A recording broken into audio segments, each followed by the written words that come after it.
Thank you for visiting ChristopherMedia.net. Selling your car to Carvana is as easy as... As easy as pie? Sure. All you have to do is enter your license plate or VIN. As easy as a stroll in the park. Okay, then just answer a few questions and you'll get a real offer in seconds. As easy as singing. Why not? Schedule a pickup or drop off and Carvana will pay you that amount right on the spot. As easy as playing guitar. Actually, I find that kind of difficult. But selling your car to Carvana is as easy as... Can be. Visit Carvana.com or download the app to get an instant offer today. Well. Shopping for a car? Yep, Carvana made financing a car as smooth as can be. Oh, yeah? I got pre-qualified instantly and had real terms personalized just for me. Doesn't get much smoother than that. Well, I got to browse thousands of car options on Carvana, all within my budget. Doesn't get much smoother than that. It does. I actually wanted a car that seemed out of my range, but I was able to add a cosigner and found my dream car. It doesn't get much... Oh, it gets smoother. It's getting delivered tomorrow. Visit Carvana.com or download the app to get pre-qualified today. Introducing Carvana Value Tracker, where you can track your car's value over time and learn what's driving it. It might make you excited. Whoa, didn't know my car was valued this high. It might make you nervous. Uh-oh, market's flooded. My car's value just dipped 2.3%. It might make you optimistic. Our low mileage is paying off. Our value's up. And it might make you realistic. Car prices haven't gone up in a couple weeks. Maybe it's time to sell. But it will definitely make you an expert on your car's value. Carvana Value Tracker. Visit Carvana.com to start tracking your car's value today. Thank you for visiting ChristopherMedia.net. Welcome to Gen Exhausted. I'm Chris. I'm Rich. I'm Jess. We have returned. Oh, and it's a throwback show because we're starting out with Elon. Elon last week making some news once again. Oh, and people are pissed. Are they though? But Elon last week during a interview, pretty much. I believe he told advertisers if they were going to try to blackmail him with advertising money that they can go fuck themselves. Didn't he specifically call out the CEO of Disney? Oh, he did say, Bob, if you're in the audience, that's how I feel. Yeah. Hi, Bob. Very smart. And this is in response to, I don't know if you've been following it. Like, all right.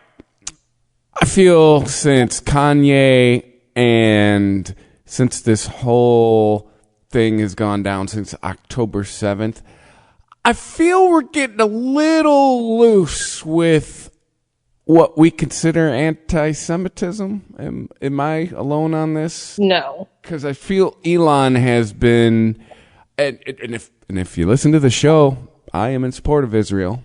So let's kill that narrative really quick. But I feel Elon has just been with giving his opinions on certain tweets that I don't think have been that all outright anti-Semitic. He's getting hit with that label, and the ADL, the Anti-Defamation League, an organization who I feel is currently jumping the shark, is encouraging advertisers to boycott and leave X. And Elon's going, all right then, fuck you. And I don't disagree with that. Like, I think he is in a position, like we've talked about it before. I think it's an Adam Carolla term. There's a difference between fuck you money and fuck me money. Elon's got fuck me money. I feel with, I want to keep saying the T word, but I refuse to be one of those people that, keeps, driving by the graveyard wishing the body would come up out of the ground. I feel with X, everyone keeps, the United States thinks they're like the center of the universe. And if you guys remember when Elon bought Twitter, one of the first things he brought up was how big the user base in Japan was compared to the United. I think the United States fell off the map with X. I don't think he'd give a fuck. I think that's where part of this comes from. And I don't think the United States realize it because we love to think we're in the center of the fucking universe for everything. I had completely forgotten about that with Japan. That was one of the things he said he wanted to do more was monetize that user base because they did, I believe it was, I don't want to say it was at least twice the amount of Japanese Twitter users, but it was considerably more. Probably save him a whole lot of headache if the United States did just fall off with it. I feel with this whole situation, It's a bunch of people are mad other voices are being let into their echo chamber. That's all this is. It's not even that other voices are being let in because other, people with different opinions have been there. It's just that they're allowed to basically play by, well, compared to Twitter's old terms of service pre-Elon, I mean, it's pretty much the Wild West now, and they can't handle that. It's when their whole shtick is we're upset that people are allowed to say these things, and these people walk in and just say them to their face, and they can throw a tantrum. I can't believe you said that. Did you see what was said? Blah blah blah blah blah. And yeah, and the people in authority just shrug and go, yeah, they're allowed to say that. What the fuck you want us to do? Their shtick kind of goes away. That's what I'm saying. I think that's why, for the most part, he understands that if he's not going to bow to the pressure of the quote-unquote progressives, but let's just, fuck it, I'm going to settle for the so-called progressives, he's going to lose their driving traffic to Twitter /X, whatever the fuck. So he might as well, focus on Japan. And Japan's a lot easier probably to market and advertise to because Japan is culturally Japanese, and they are unapologetic about that. Like, you guys understand what I'm saying when I say that, right? Mm-hmm. Yeah, Japan doesn't give a shit.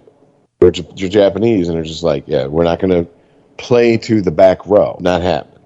So, from a business standpoint, it has to be easier to deal with. It has to be. And if there's a possibility to monetize it, and let's be honest, there's almost like a tech fetish in Japan.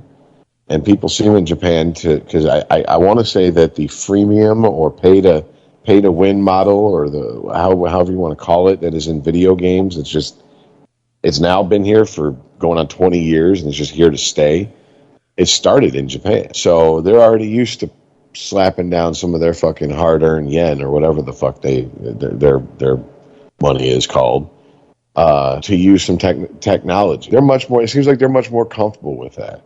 Whereas, like, here, I think if you had to pay to use Facebook, you had to pay to use, like, X, people would be like, I'm not fuck that. Fuck you, I'm out. Especially, they wouldn't have the numbers they have now, for fucking sure. Period. Yeah, but I also bet these same people would also bitch about, there's too many ads. Well, which one do you want? Man, shit costs money. It ain't just the United States. It's kind of how the world works. You want shit for free, there's going to be ads. You don't want ads, you're going to have to pay for it. And then even then, once you're used to paying for it, they'll give you ads anyway. Cable TV, satellite radio, looking at you.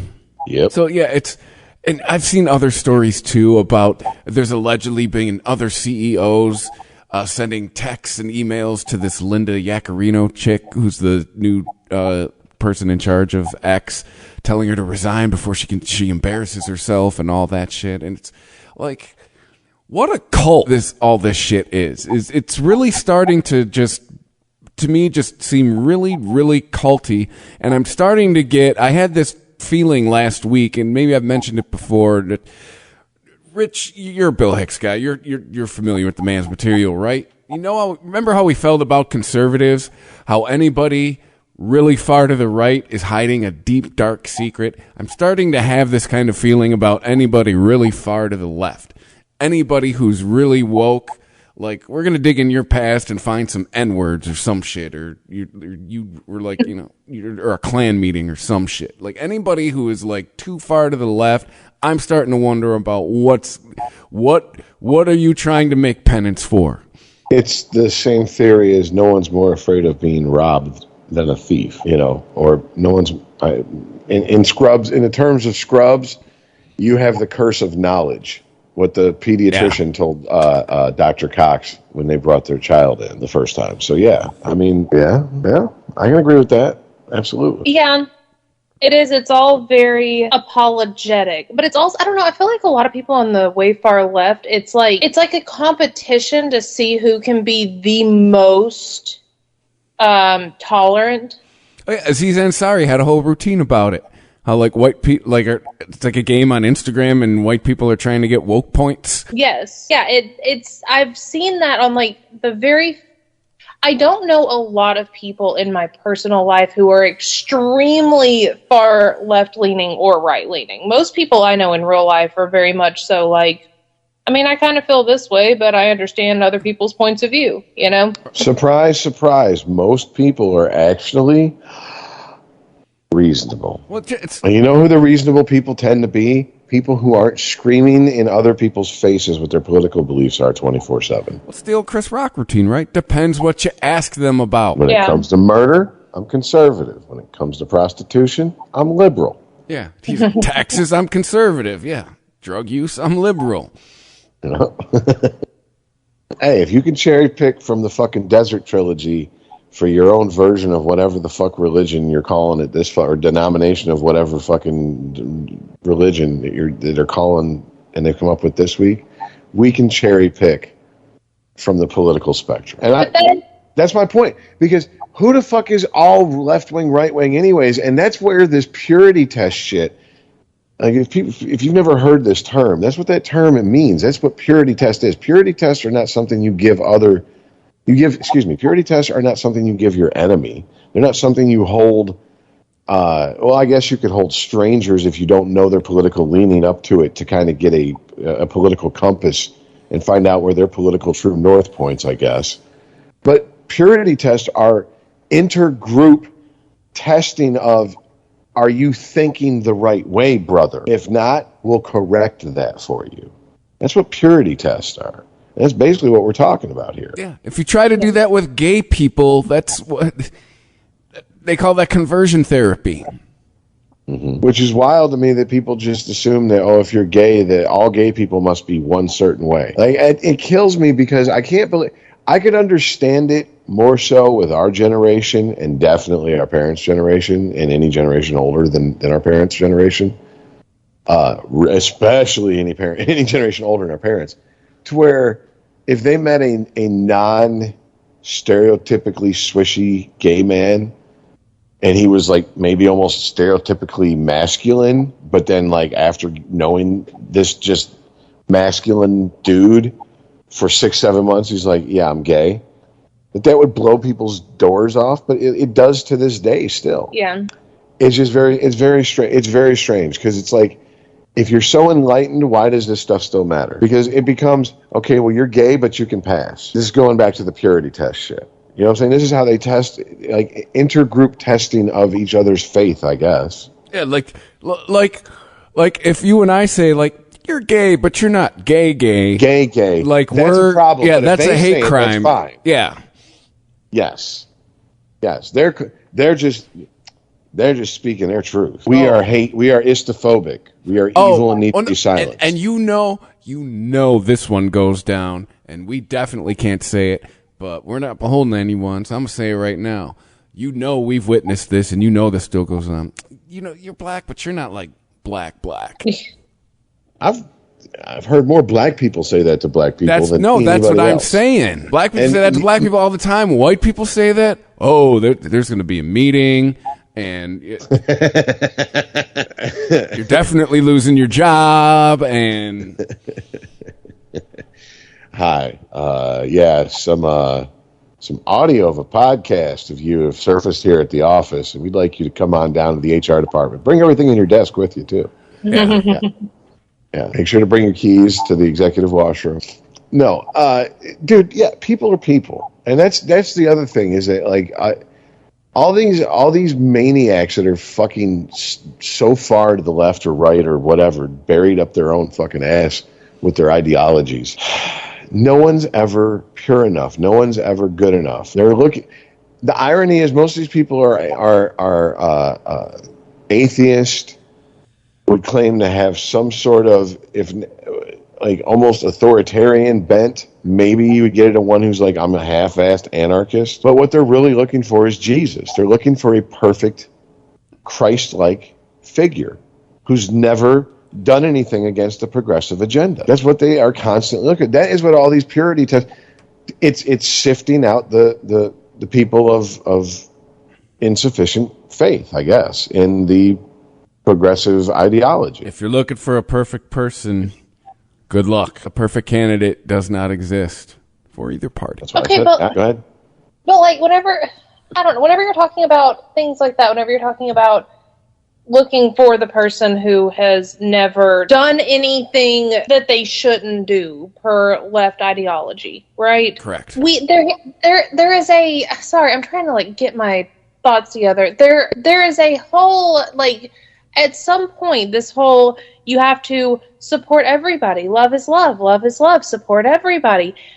The pendulum swinging way too far, though, because then you get to these points where you have maps becoming a thing. And that used to not tolerate people who wanted to have sex with kids used to be the thing you were supposed to do. Like, no, we don't tolerate that. But now, in this race to be the most tolerant of humans, that's somehow becoming well, we can't say the word pedophile, that's offensive, and we don't want to hurt their feelings. You see what I'm saying? And that's just the easiest example that I can grab a hold of, but there's going to be others. And I'm sure there are others. Oh, absolutely. No, I get what you're saying. Absolutely. And this is why, God, this is, because you're kind of getting into like the postmodern, I guess, the theory behind a lot of the actions that happen with this stuff.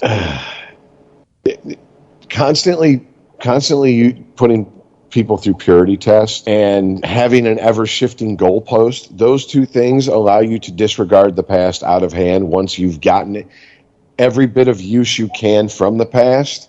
Now you can demonize the past and demonize the people who still hold on to the past, so you can now get the younger people who are always going to want to be more subversive, who are going to want to do more outlandish shit, especially when your whole message is to pump in their head, let the past die, kill it if you must, which is a direct quote from one of the Star Wars films that Disney put out. So, I mean, this is in the zeitgeist of the country. This is, that's all built into how this shit is, it works.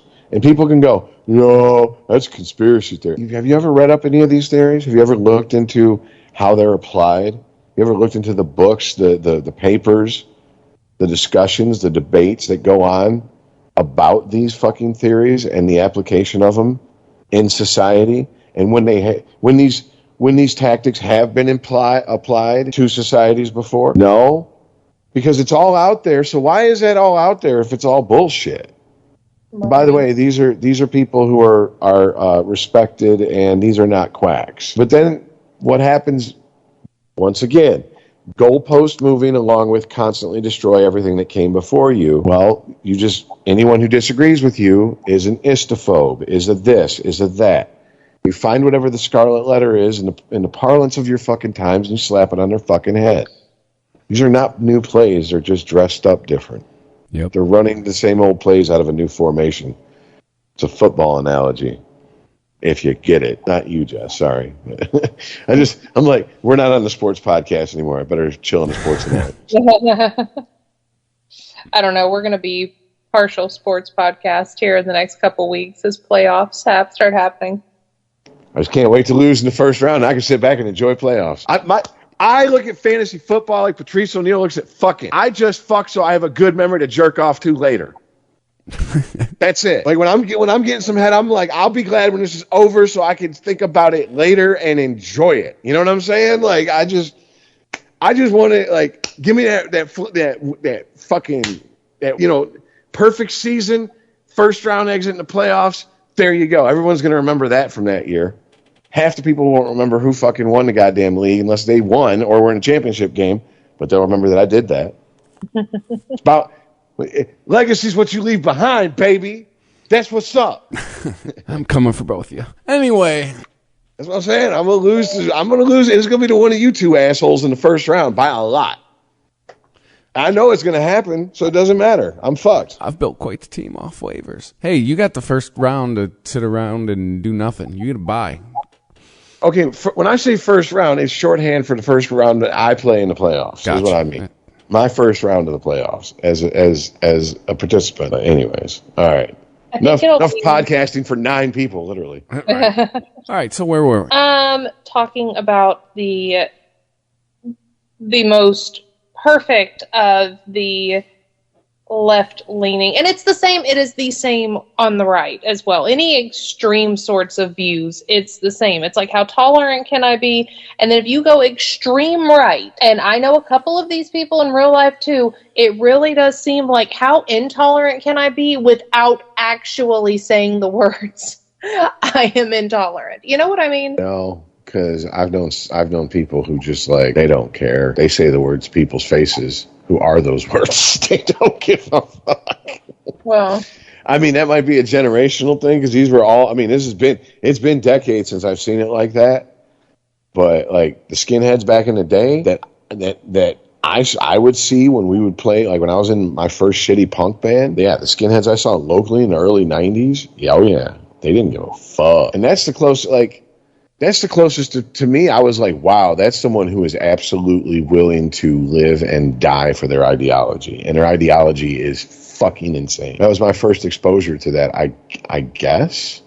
Because I mean, think I was 14. That's pretty impressive to see someone. I mean, not in a good way either. To see someone walk up and just be like, "Hey, what's up?" N-words right to fucking a bunch of black people's face, sitting there with a fucking shaved head, fucking red suspenders and white laces in their boots. For those who don't know, that's all the signs of you about to have a very bad time with this white boy. Yeah, I'd be looking just letting you know. Shit's about to go down. I'm leaving.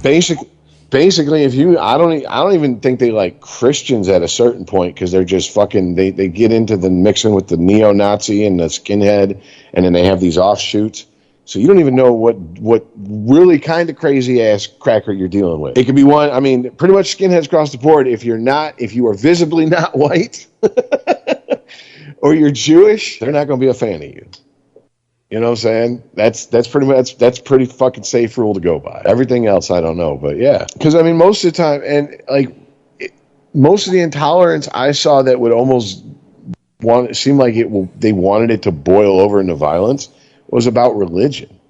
And most of it was for religions that I'm like, you guys are fighting about Baptists versus Catholics. Let's be honest. If a bunch of Muslims showed up and started whooping your ass, you wouldn't give a fuck about Catholics versus Baptists.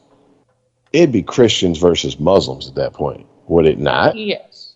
And the minute the Christians won, it would go back to Catholics versus madness. How long did we get into the podcast before I finally snapped and yelled? Sorry. I was trying.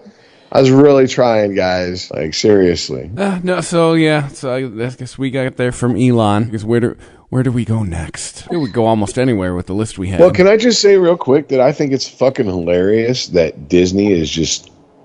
I mean, this whole Elon thing isn't really it's a publicity. It's taken an L for Disney. But Disney's taken major fucking hits. Major. Oh, and so it is... The Marvels is now considered the worst movie in the MCU? Yeah.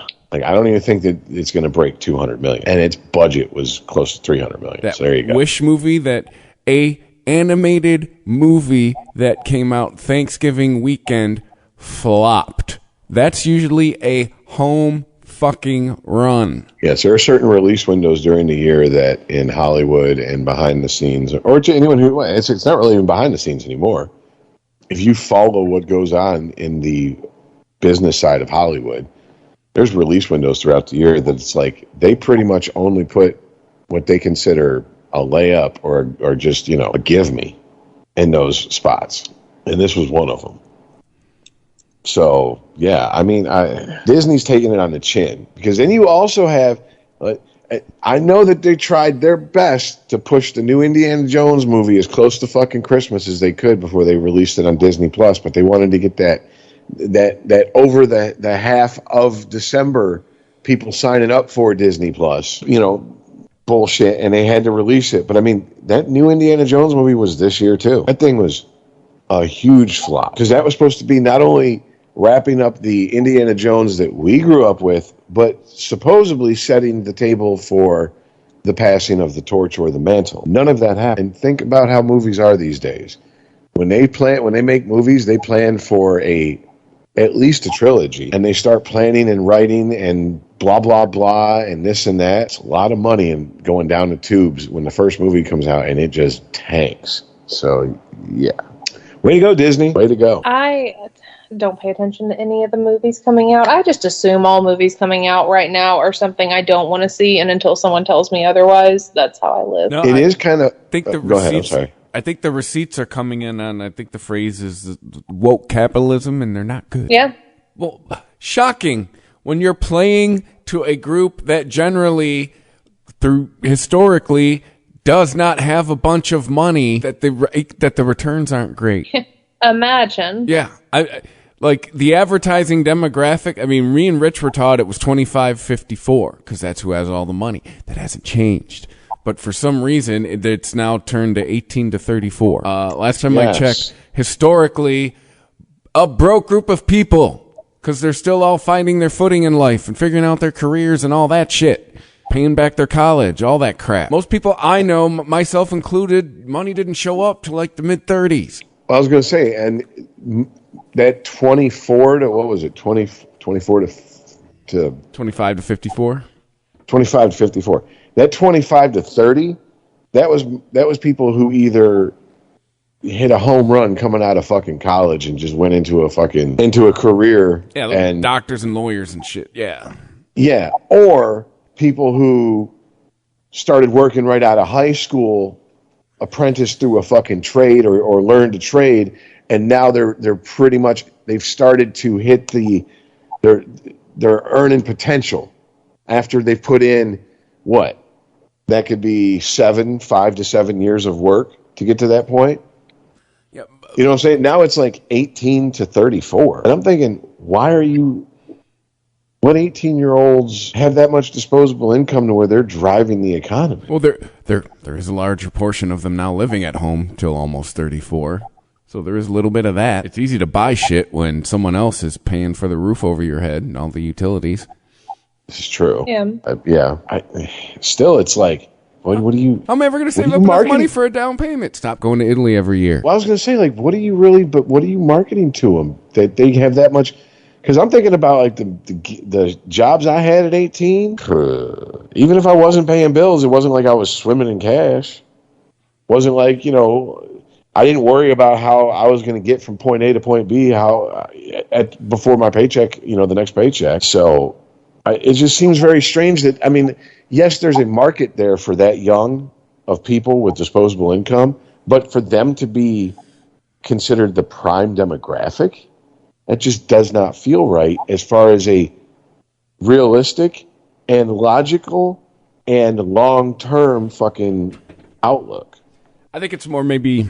It's like the new drug dealer mentality to our capitalism, right? Get them early. Yeah. Get them locked into wanting all this shit and thinking they need it early. So it's more of instill a brand loyalty, because it's almost a cynical. They might as well be loyal to our brand because they're going to be loyal to somebody's brand anyways. Yeah. That's more of a how do you sleep at night? Well, fuck it. That's the drug dealer mentality. Fuck it. Somebody was going to fucking sell them drugs anyways. Might as well have been me. Yeah. That's what you just called it, Chris, the drug dealer mentality.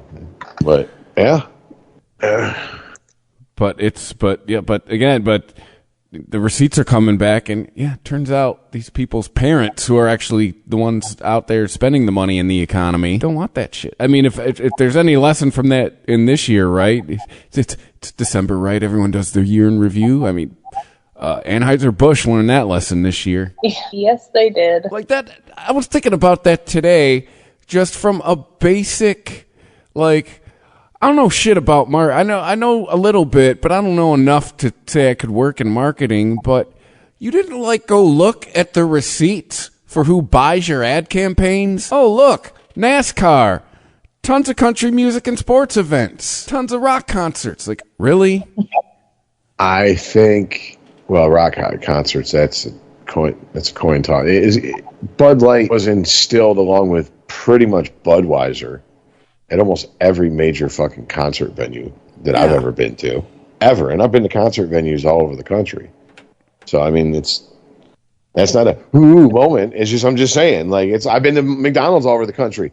Guess what? Ooh. They all serve Coke. Yeah, I know. But they all serve Coke. You go to any concert venue, they all serve Bud and Bud Light. Yeah. It's it's not an exotic experience I had. And it's like, so I absolutely get it. I think what happened is they got the wrong people in, and we're at that, oh, fuck. I wish I could. She's from the age group of, I wish this is how things were. That, I think, was part of the problem. Well, yes. And that goes into, I was going to just say they vastly overestimated the casual Bud Light drinker versus the Bud Light drinker who's brand loyal, yes, but you can't they will not remain brand loyal if you insult their politics and or them personally. Versus the people who are like, man, I just drink it because it's fucking the cheapest thing at the fucking, when I go to Pine Knob. That's all. That's the only reason I fucking drink this shit. Those people don't care. And they were like, that's most people. No. Most people who keep alcohol companies afloat are hardcore alcoholics. It's like gun collectors and gun nuts keep gun companies afloat in America. I'm sure in other parts of the world it's just warlords and right, yeah. despots and dictators. You know, the usual people you find it at, you know, those wonderful parts of the world. But you get my point. I mean, where everything's better. Sorry. But yeah, and a lot of that is you have people coming in who are coming out of a U.S. education system as far as, you know, college goes. It's pretty much, it's uniform at this point. You either come out in lockstep belief with this bullshit, or you learn to keep your mouth shut about the bullshit they shove down your fucking throat at college just to get that piece of paper so you can get a shot at a better life. That's pretty much your only two choices if you're in college. And you're going to be there for a long time. Like, long enough for a degree. You're not just there to prove to your probation officer, nah, I'm not going to go back to prison. Like, when we were college age, part of it for us was told, go to college to learn viewpoints from other people. I feel now that is not part of what you go to college for. Now you you learn this viewpoint, or it's going to be a rough fucking 4 years for you. Yeah, you go to college to learn that the viewpoints you've been learning from other people are wrong, and this is why, and these are all the bad things you are if you believe anything different. Yeah, and fuck that. It took me 1 semester to reject that shit, at least as far as the university system goes. You know, community college, you know, it's, you know, the Chris Rock reference is dated. I'll call it high school with ashtrays. That's what it was when I went there. Yeah, yes. That is absolutely what the community college I went to was as well. I'm sorry, even then, high school was smoke breaks, because then you had to go Fake outside. breaks. Yeah. So, but you know, we're not even 2 years out from me hearing that my nephew wasn't going to college, and me going like, ugh, hope he likes working for a living. And now I'm like, yeah, I'm kind of okay that he's not in that system, having his head filled with a bunch of bullshit. Like you said, being told that everything he's been taught to believe over his life makes him a bad person. Yep. Because he's got a mom who goes to church and shit. Fuck that. Should be there to learn a white-collar job. It's white-collar trade school. My viewpoint on it hasn't changed since when I got out of high school. That's really much what you want, a white-collar job, you go to college. Yeah. But that's not part of the long march through the institutions. It's not part of the plan. So I don't know what to tell you. Why are you treating college like something that should be a logical and reasonable thing that is going to provide value for the money you dump into it? Stupid me being rational again. What was I thinking? Well, it's like anytime I hear any of these so-called authoritarian communists or, you know, hardcore communists that I know, and usually it doesn't take long until they're, man, I can't wait for this, and I can't wait for this, and I'm going to go on my spending spree and this and that. And I'm like, what part of the greater good is shopping sprees, brother? Excuse me, comrade. I just need to know that. I really need to know that. And also, what part of the greater good in the state are you going to serve once the revolution is done and over with? Because I'm going to tell you what, the state ain't going to fucking let you make your shitty music and write your shitty poetry and call that fighting the good fight. So you better get used to slave labor, motherfucker, because that's all you're good for if that's your skill set. And your definition of comfortable and the government's definition of comfortable as far as incomes go two different may be things. two wildly different numbers, yes. Mm-hmm. I really feel this way.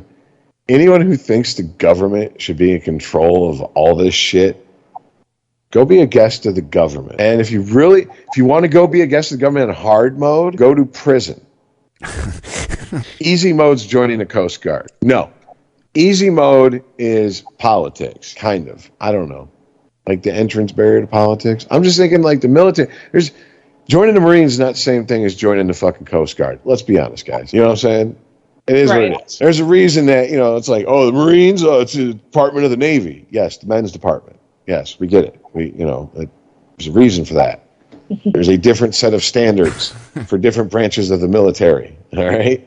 There's a reason Air Force is called Chair Force.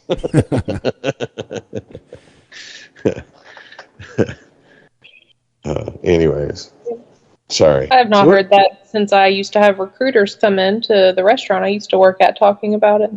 Chair Force? Yes. Oh, the recruiting station that I spent wasted most of my time at. Yeah. There was all types of new shit. Like when we would get someone who came in from a different part of the country, or a part of the country that we hadn't had anyone from before, and they had terminology, we would adopt it in. And yeah, and everybody had smart ass answers for everything, like Army aren't real men yet. That's what it stands for, or aren't ready for Marines yet. Navy, never again volunteer yourself. Marines, muscles are required, intelligence not essential. Shit like that. So Nice. Interesting. Well, the Alzheimer's hasn't set in yet because I can remember that. So my long-term memory is good because that's been 30 fucking years ago now. Oh. Thank you for visiting ChristopherMedia.net. Selling your car to Carvana is as easy as... As easy as pie? Sure. All you have to do is enter your license plate or VIN. As easy as a stroll in the park. Okay, then just answer a few questions and you'll get a real offer in seconds. As easy as singing. Why not? Schedule a pickup or drop off and Carvana will pay you that amount right on the spot. As easy as playing guitar. Actually, I find that kind of difficult. But selling your car to Carvana is as easy as... Can be. Visit Carvana.com or download the app to get an instant offer today. Well. Shopping for a car? Yep, Carvana made financing a car as smooth as can be. Oh, yeah? I got pre-qualified instantly and had real terms personalized just for me. Doesn't get much smoother than that. Well, I got to browse thousands of car options on Carvana, all within my budget. Doesn't get much smoother than that. It does. I actually wanted a car that seemed out of my range, but I was able to add a cosigner and found my dream car. It doesn't get much... Oh, it gets smoother. It's getting delivered tomorrow. Visit Carvana.com or download the app to get pre-qualified today. Introducing Carvana Value Tracker, where you can track your car's value over time and learn what's driving it. It might make you excited. Whoa, didn't know my car was valued this high. It might make you nervous. Uh-oh, market's flooded. My car's value just dipped 2.3%. It might make you optimistic. Our low mileage is paying off. Our value's up. And it might make you realistic. Car prices haven't gone up in a couple weeks. Maybe it's time to sell. But it will definitely make you an expert on your car's value. Carvana Value Tracker. Visit Carvana.com to start tracking your car's value today. Selling your car to Carvana is as easy as... As easy as pie? Sure. All you have to do is enter your license plate or VIN. As easy as a stroll in the park. Okay, then just answer a few questions and you'll get a real offer in seconds. As easy as singing. Why not? Schedule a pickup or drop off and Carvana will pay you that amount right on the spot. As easy as playing guitar. Actually, I find that kind of difficult. But selling your car to Carvana is as easy as... Can be. Visit Carvana.com or download the app to get an instant offer today. Well. Shopping for a car? Yep, Carvana made financing a car as smooth as can be. Oh, yeah? I got pre-qualified instantly and had real terms personalized just for me. Doesn't get much smoother than that. Well, I got to browse thousands of car options on Carvana, all within my budget. Doesn't get much smoother than that. It does. I actually wanted a car that seemed out of my range, but I was able to add a cosigner and found my dream car. It doesn't get much... Oh, it gets smoother. It's getting delivered tomorrow. Visit Carvana.com or download the app to get pre-qualified today. Introducing Carvana Value Tracker, where you can track your car's value over time and learn what's driving it. It might make you excited. Whoa, didn't know my car was valued this high. It might make you nervous. Uh-oh, market's flooded. My car's value just dipped 2.3%. It might make you optimistic. Our low mileage is paying off. Our value's up. And it might make you realistic. Car prices haven't gone up in a couple weeks. Maybe it's time to sell. But it will definitely make you an expert on your car's value. Carvana Value Tracker. Visit Carvana.com to start tracking your car's value today. Thank you for visiting ChristopherMedia.net.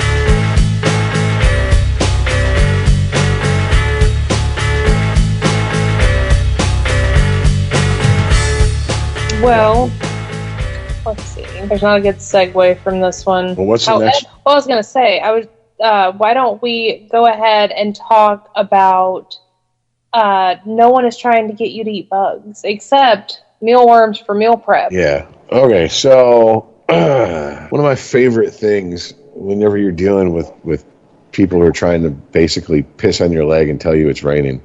I'm sorry. People who are trying to gaslight you. I forget. Okay. No. Go back down, Rand. Down. All right. So, is one of their favorite tactics is this is not happening. It's never happened. It's never going to happen. This is all in your head. You're crazy. It's conspiracy theory shit. Then it starts to happen, and it's happening, but it's a very extremely rare occurrence. It's not that common. You need to calm the fuck down, et cetera, et cetera. And then it just progresses until eventually it gets to, okay, it's happening. Okay, well, you know what? It's happening. It's a good thing. And if you don't agree with it, then you're the problem. And eat the bugs. Just describe the viruses or the vaccines. Anyway. Yeah. There's another example of when this tactic has been used recently. Well, you can yet again, like Halley's Comet, but much more frequently, you can watch this in real time happen on BuzzFeed, posted November 21st, 2023. That's this year for you people who are just coming down from that high. Joel Burrows, yes. Not a quarterback. Close enough name. But anyways, writes the fucking article, Crickets, Mealworm, Ants. Over the last 8 years, the Aussie media industry has taken a keen interest in these insects. Why? Because they believe that such beasties could soon be your go-to snack. Mealworms for prep. Why I've been eating insects for the last 4 months.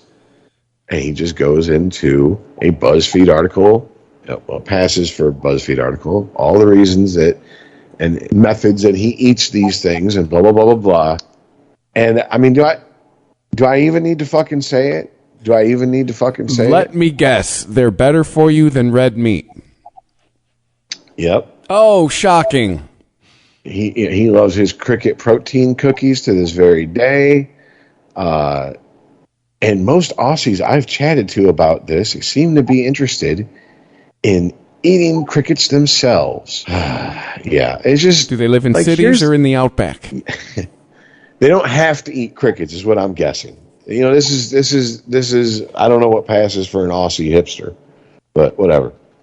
I don't even care that people are eating crickets, right? I'm not going to say that I will 100% never ever eat insects, like knowingly, but don't tell me that oh no, that's never going to be a thing. Okay, well here it is. This is all in my lifetime, by the way. I've heard all this shit. I've heard these arguments back and forth. And I've just been on the sidelines, not really having a fucking rooting interest in either side. I mean, I'm still like, I kind of feel like lab-grown meat. Feed it to somebody for 10 years, they're still alive. Shit, I might eat some. Why not? You know what other fucking fake shit we put on our bodies and we can't help it? Even if you're trying to avoid. Jess, would you like to take the floor for this one? We have an unlimited amount of time via we're a podcast.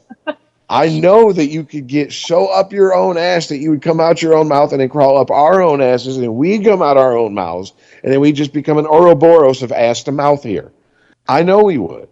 Yeah. Because this is your fucking wheelhouse. You know this shit. Too well, yes. So fucking tired of these methods being used and fucking people being told they're crazy and it dividing families, dividing friends up, just driving in general, a more divisive wedge between people in society. We are back to the point that I remember as a kid where you just can't talk about certain things in public with people.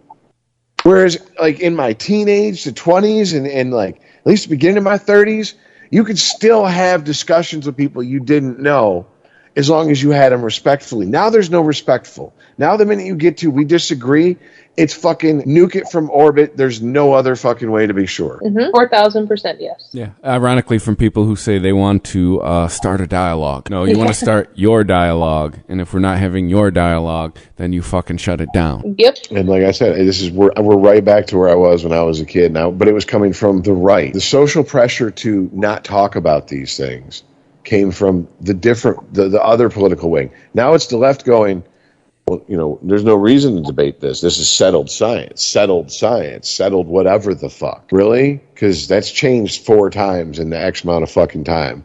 Oh, really? Well, that's just how that is. Sorry. Science is never settled. I mean, aren't these the same people that used to goof on the Catholic Church for fucking going, okay, well, well, I know we said for the last 2,000 years this is what God was saying, but what he really meant to say, because they're just retconning their own fucking religion constantly. Isn't that one of the biggest fucking criticisms of the Catholicism across the board, pretty much? It's all up to interpretation, Rich. All right? Take it literally. You can take it contextually. My point being, it's the same, it's the same wishy-washy language. The same mealy-mouth fucking goalpost moving. And, well, actually, because, sorry, it's disgusting. I hate that I've lived long enough to see it swing from one side to the other, because I would have just, can I just have not lived in like that golden time? Because the more I talk to people who were there, the more I talk to people, this is even, I think, more importantly, who weren't there. It's not the 80s that everyone talks about they want to go back to. It's the 90s, because they're like, dude, you could say and get away with anything, and like everything was fucking available. It just wasn't high-speed internet available yet.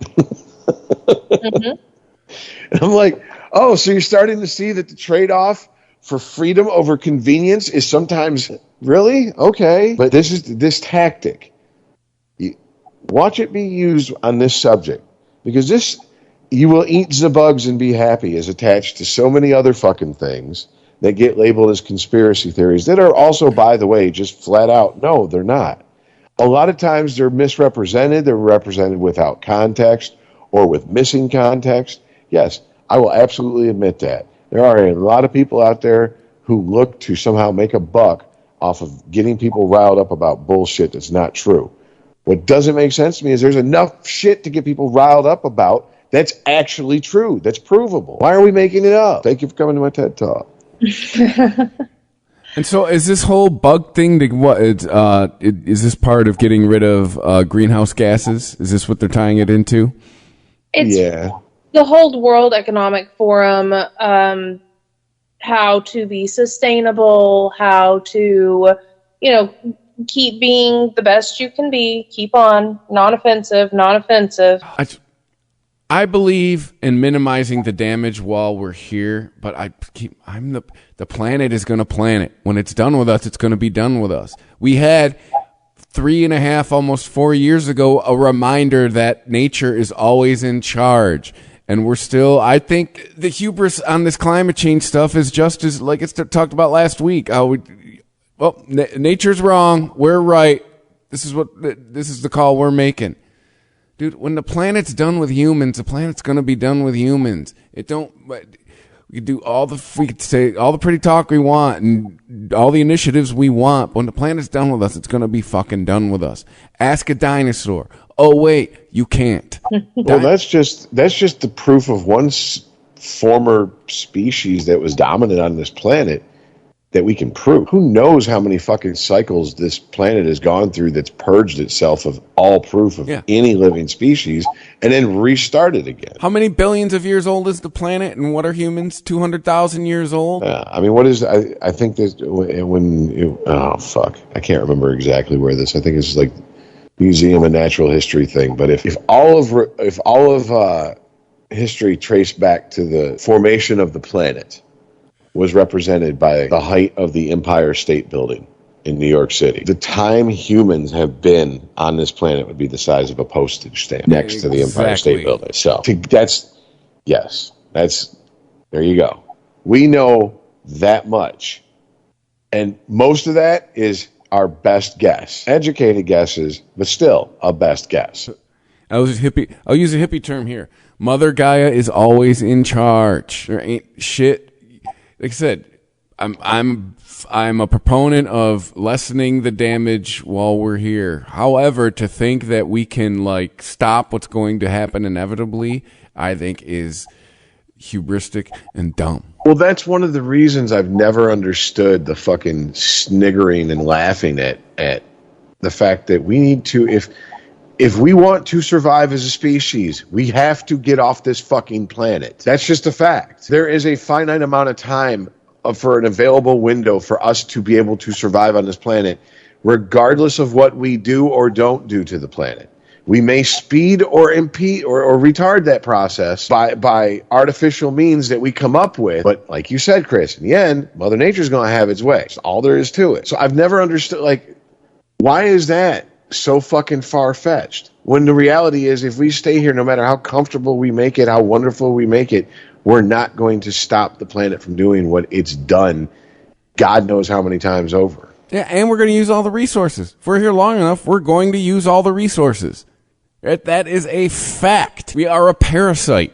If you really want to go by definition, like we show up, we show up on a host organism, we use all of the resources till it fucking dies, and then we move on. See, I don't know. This is Jess. I don't know if this is because Chris isn't a sci-fi nerd or he doesn't have the conspiracy bone fucking in him as big as we do.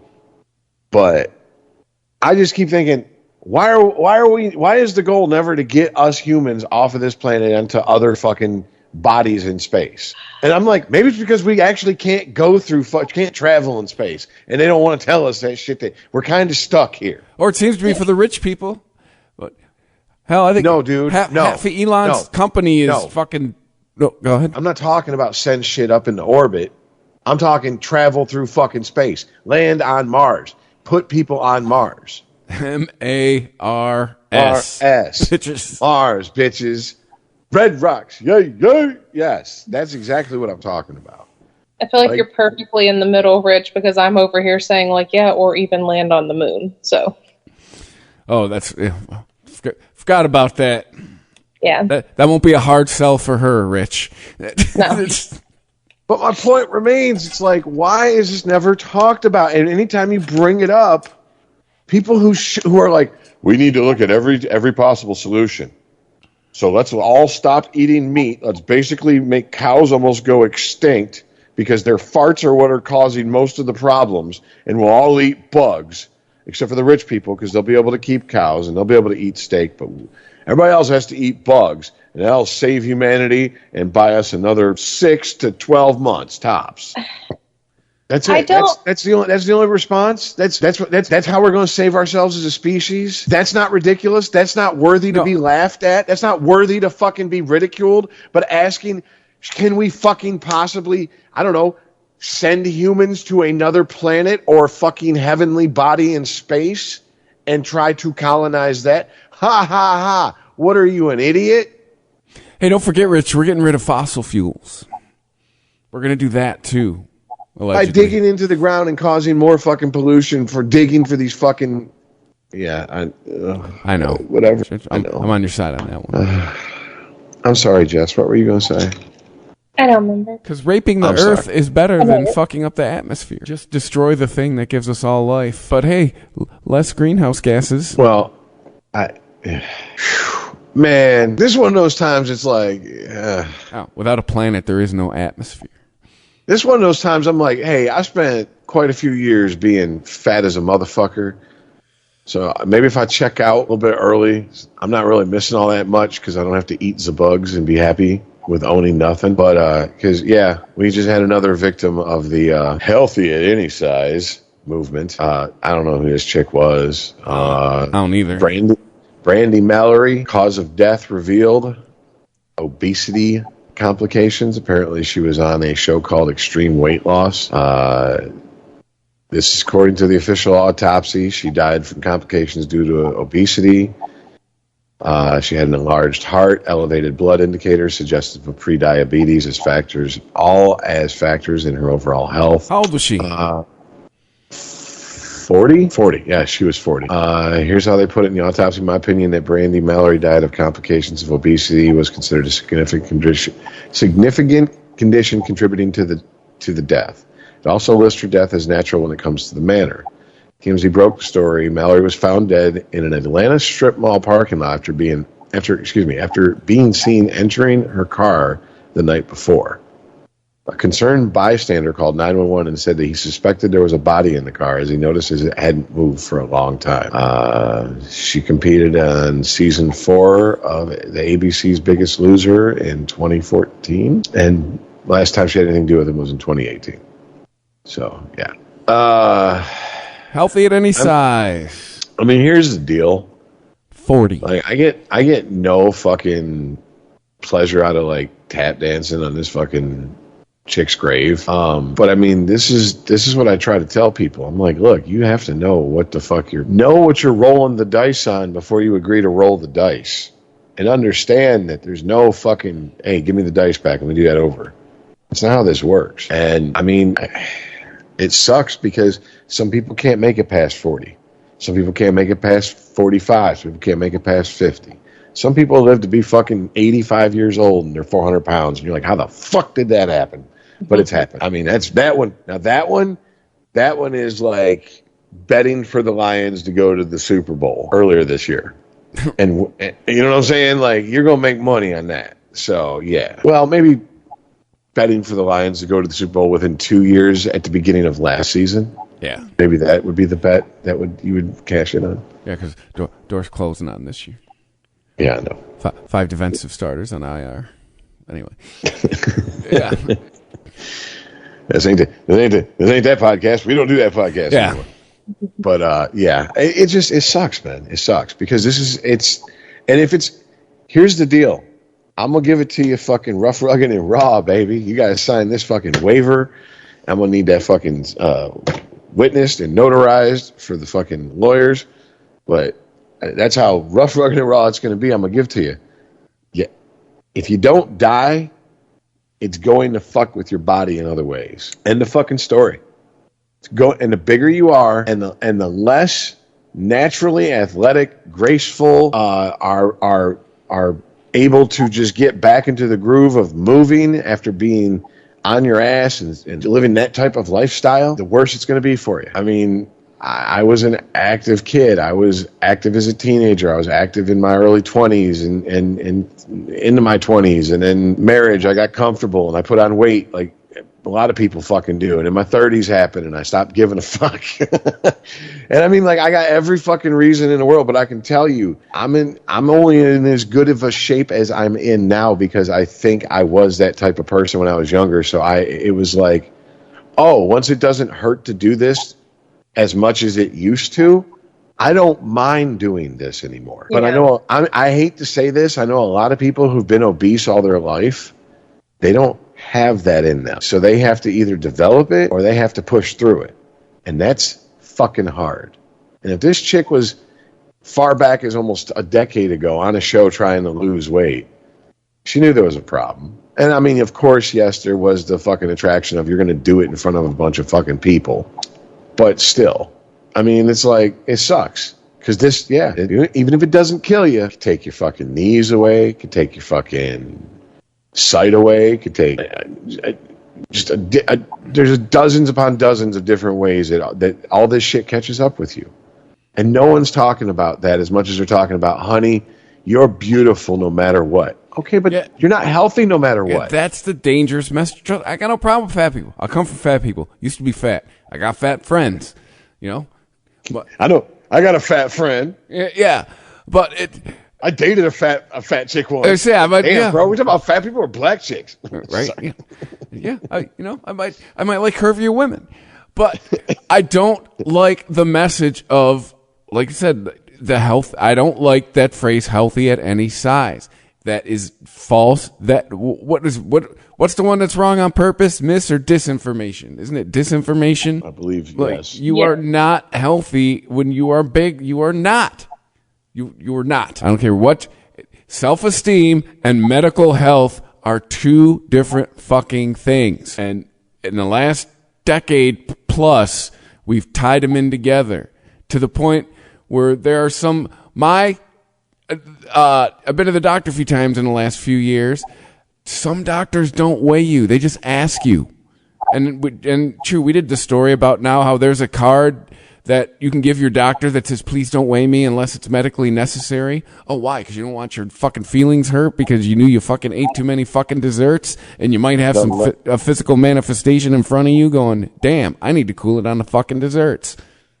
The last time I went to my doctors, they were like, it's one of those things, you're in the waiting room, they come out, and they're like, they call your name and you follow them down the hallway and they get your vitals as you go down the hallway. And when it got to where scale is, I've been going to this doctor since 2017. Yeah.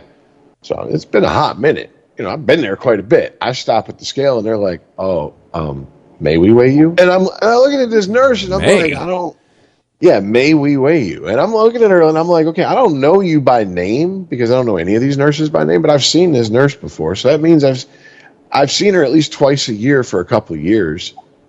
You know I've lost weight. You got my file in your fucking hand. You're about to play the 20 questions for the fucking for the doctor before he comes in to sit and talk to me. You know what I'm saying? You see that, like, and I'm like, do you have to ask that? She's like, some people would get offended. Then what the fuck are you doing at the doctor? Right? Yeah. How about this? Hey, doc, what's wrong with me? Is this cancer or a mole? My best guess from across the room without my glasses, it's a mole. You're good. It's my best guess. Yeah, what the fuck is that? Next time I'm asked my height and weight, I'm going to say 6'2", 130. And then they're going to look at me, and I'm going to be like, doesn't that seem ridiculous? Now fucking weigh me and take my goddamn height. Well, the doctor of mine, he's like, I just go off of whatever your driver's license says. And I'm like, you understand they probably haven't checked that in 2 decades. Like, seriously? I don't know anyone's driver's license that is their exact height. For most people, that's what they wrote when they were 16, and they're just riding that. Yeah, and I hate, it's Gen Exhausted. That's the name of the fucking podcast, folks. So get off our lawn as we yell at these clouds, but everything shrinks with age. You ain't going to be as tall going out as you were coming into this world, or when you entered the world as an adult at 18, let's put it that way. Oh, everything? Damn it. I mean, I don't know. I'm not walking around giving strangers how your father's and being like, I'll be back in 5 years with a measuring stick to see how you fucking measure up to then. Your nose and ears are always growing your whole life. Enjoy that one. Cool. We're going to look like Ferengi by the time we die. Awesome. But doesn't extend to the penis. Unfair. Okay, I want to go down a tiny little conspiracy rabbit hole. I want you guys to follow me with this, because we've said for a long time, and I agree with you completely, this whole healthy at any size, no, absolutely not. And I'm going to try, this is a thought I just had, so I'm going to try my best to articulate this, and y'all maybe help me along or ask questions if I'm not making a ton of sense. But I think maybe this healthy at any size movement, maybe it's not just overweight people pushing this. Maybe this is like a government push.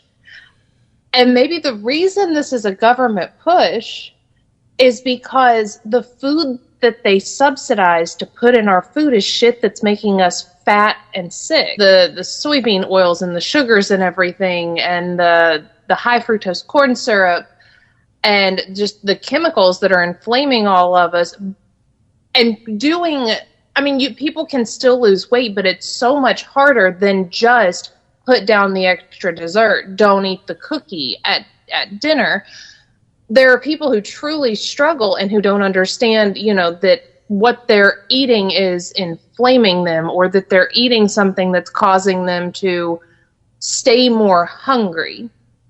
So instead of people looking into that and going, well, why am I struggling? Why is this harder than it used to be?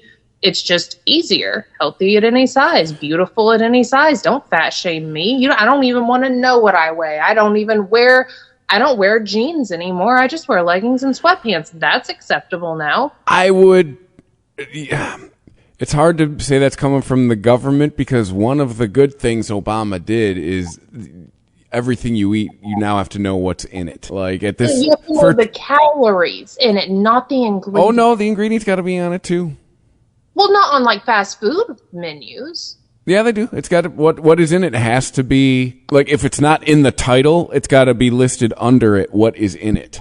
Like, obviously, cheeseburger, it's self-explanatory. But I can think what you're getting at is not all the extra shit in the ingredients doesn't have to be listed.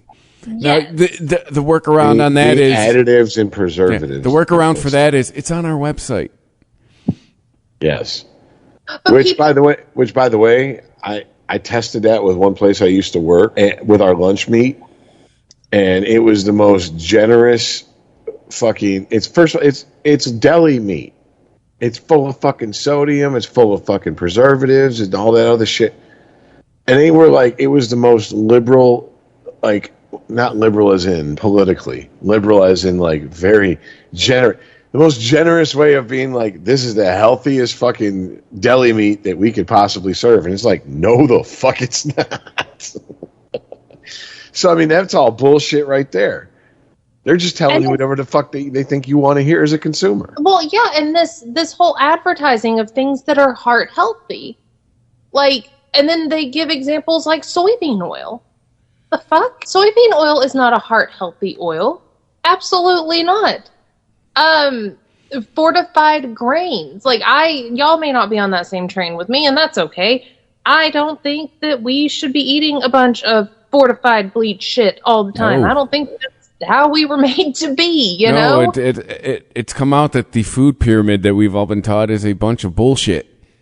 Yeah. It was come up with by, wasn't Kellogg's one of the companies that helped develop it, and somebody else? Yeah. Yeah. And sadly, I think one of the main people that were beating that drum loudest for the longest time about the food pyramid being basically, well, he said inverted, but I think people would argue that inverted might be a little extreme. It's just, it's not proportional to what we really need. And that would be Dr. Atkins. Yes. He was saying that for fucking decades. But because his diet was so fucking stigmatized, and then eventually just it became almost a parody of itself to be on Atkins, that now they've rebranded it with a couple tweaks and started calling it Keto. Keto or South Beach or whatever. You know what I'm saying? They just dress it up and bring it back out. They're all very different. They're not very different, but those are all different. Dude, that shit works. Really? Cutting out grains and sugar and putting in more protein and fruits and vegetables, that just sounds right when you say it. Yes. Okay, so whenever we're talking about Atkins, I do not support Atkins. It does work. It absolutely works. I lost a ton of weight on Atkins in high school. I had gotten chubby, and I say a ton. I lost like 60 pounds. But enough. And it was... That's a huge bitch. Sorry, it's just we don't have that drop, but that'd have been perfect to hit you with. Yeah. So I hit it with the best impersonation of it.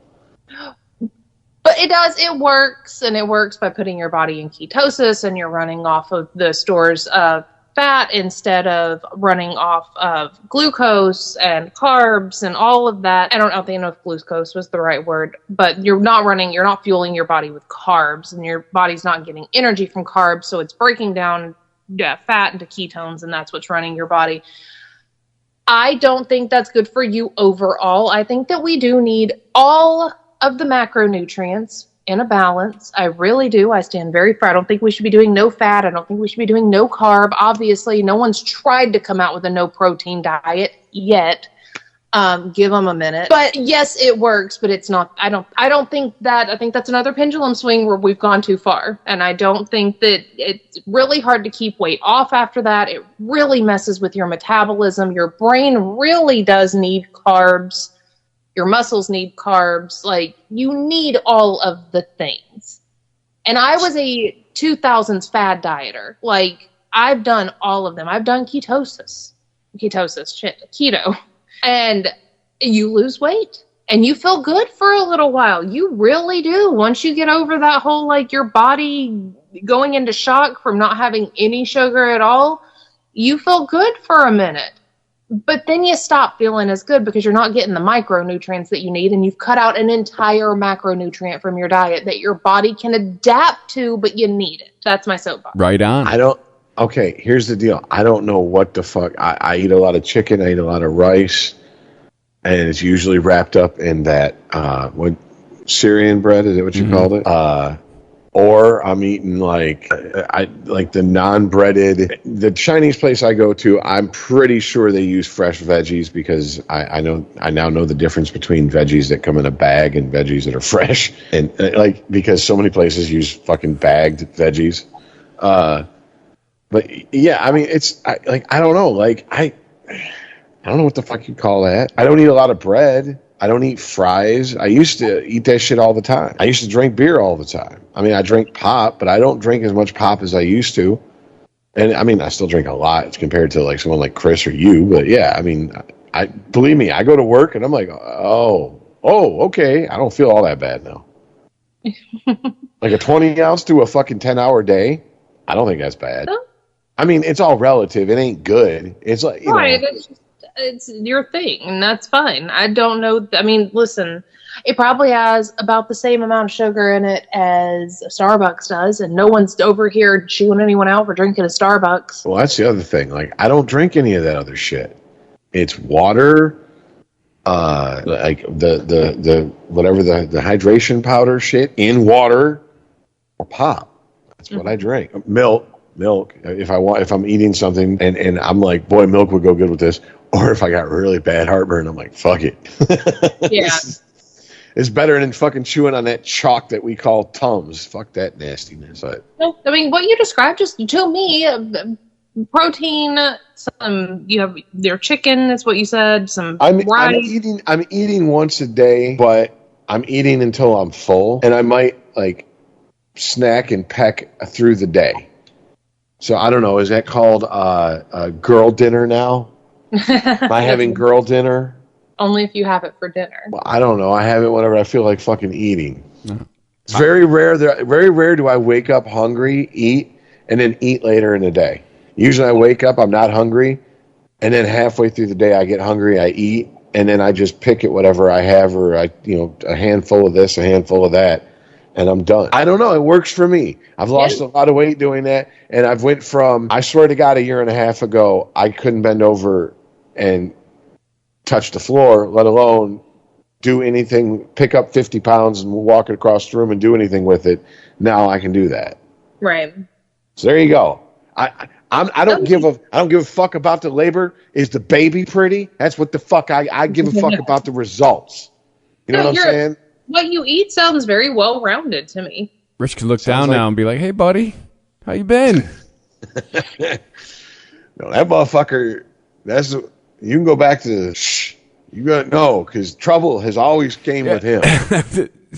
So just no. Yeah, I had some peace. Go away. Yes, I became accustomed to peace. I want it back. I want it back so badly. Oh, okay. Anyways, edit this out. Anyways, all right, moving on. So, no, that's the whole that was just my little on the fly conspiracy theory, because it doesn't make sense. It's obviously no one is healthy at any size, and no one is looking. I don't know if I'm probably going to age myself a little bit here, but I don't know if either one of y'all know who Eugenia Cooney is. No idea. She was George Clooney's wife. No. Okay, it was just that was a last name shot in the dark. No, it's Eugenia Cooney. Okay. She is famous online. If you look her up, you will see a skeleton. She is a skeleton of a human. She has the most severe anorexia that I think we've ever witnessed on a living human. And no one is saying that she's healthy. There's not a person alive saying she's healthy. And I have combed her comment sections when I'm bored, seeing if there's anyone fighting healthy at any size there, because no, you're not. And you can't, and people are real quick to say that about her. They're real quick to say she's not healthy because she's not healthy. She might weigh 75 pounds. Okay, but see, that goes back to the idea of if you're that skinny, that's what society's ideal is, so that's evil and bad. No, you gotta. This is not. She is not society's ideal of. No. I know that. I understand that. That's how these people are trying to fucking frame this. See, this is bad. It's better for her to be fat than this, because that is how we fucking rationalize and justify things these days. Our brand of evil and bullshit and depravity is not as bad as their brand of evil, bullshit, and depravity. So we're the better choice. No, it's still evil, bullshit, and depravity. I don't want nothing to do with it, but whatever. Do you see my point? Do you see what I'm getting at? I do.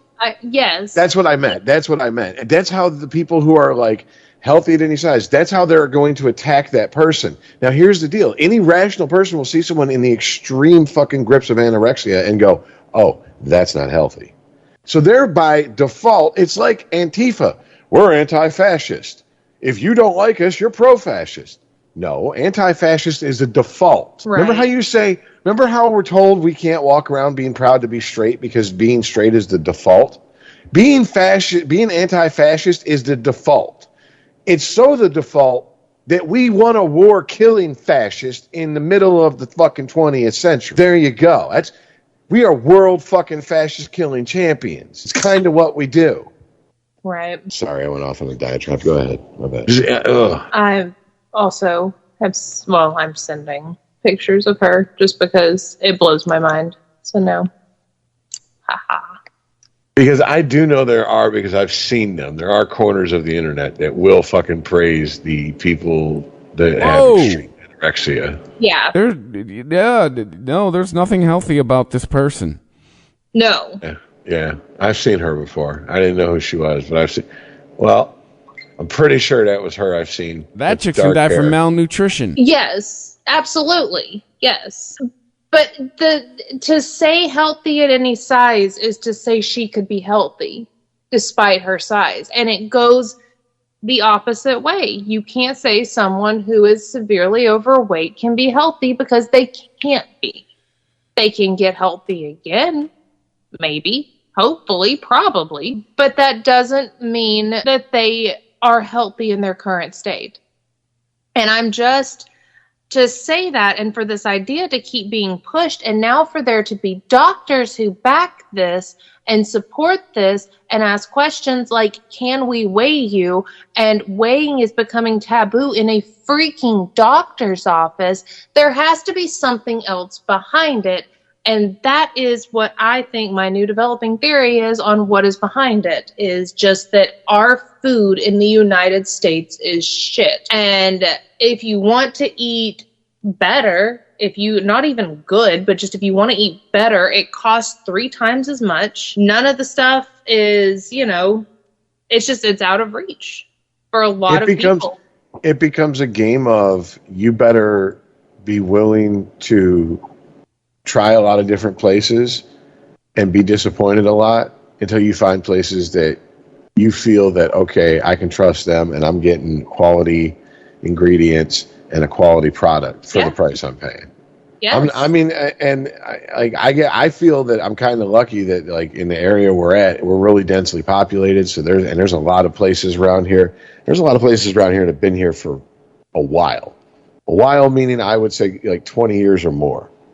So they have reputations, and people will be like, oh, even if I don't eat those type places, check this place out. This is their reputation. But you start getting into more like recently developed communities, suburbs, you don't have that. You know what I'm saying? It's lost. You kind of default to, well, whatever's easiest, especially once you add kids and a fucking busy ass life to it. Or let's be honest, if you're from around where we are, Rich, if you live in the city of Detroit. Yeah, I mean, you could eat probably like decently in the city of Detroit, but I don't know if you could do it for cheaply. Yeah, you have to go to Whole Foods. It's just downtown. I was going to say, or the one Meijer they have. You'd have to find the restaurants that serve with like fresh ingredients and not frozen shit that's basically the same stuff they serve at people in prison. Yeah. I've worked at places that I'm not saying the exact same brand. I'm saying it's the exact same product.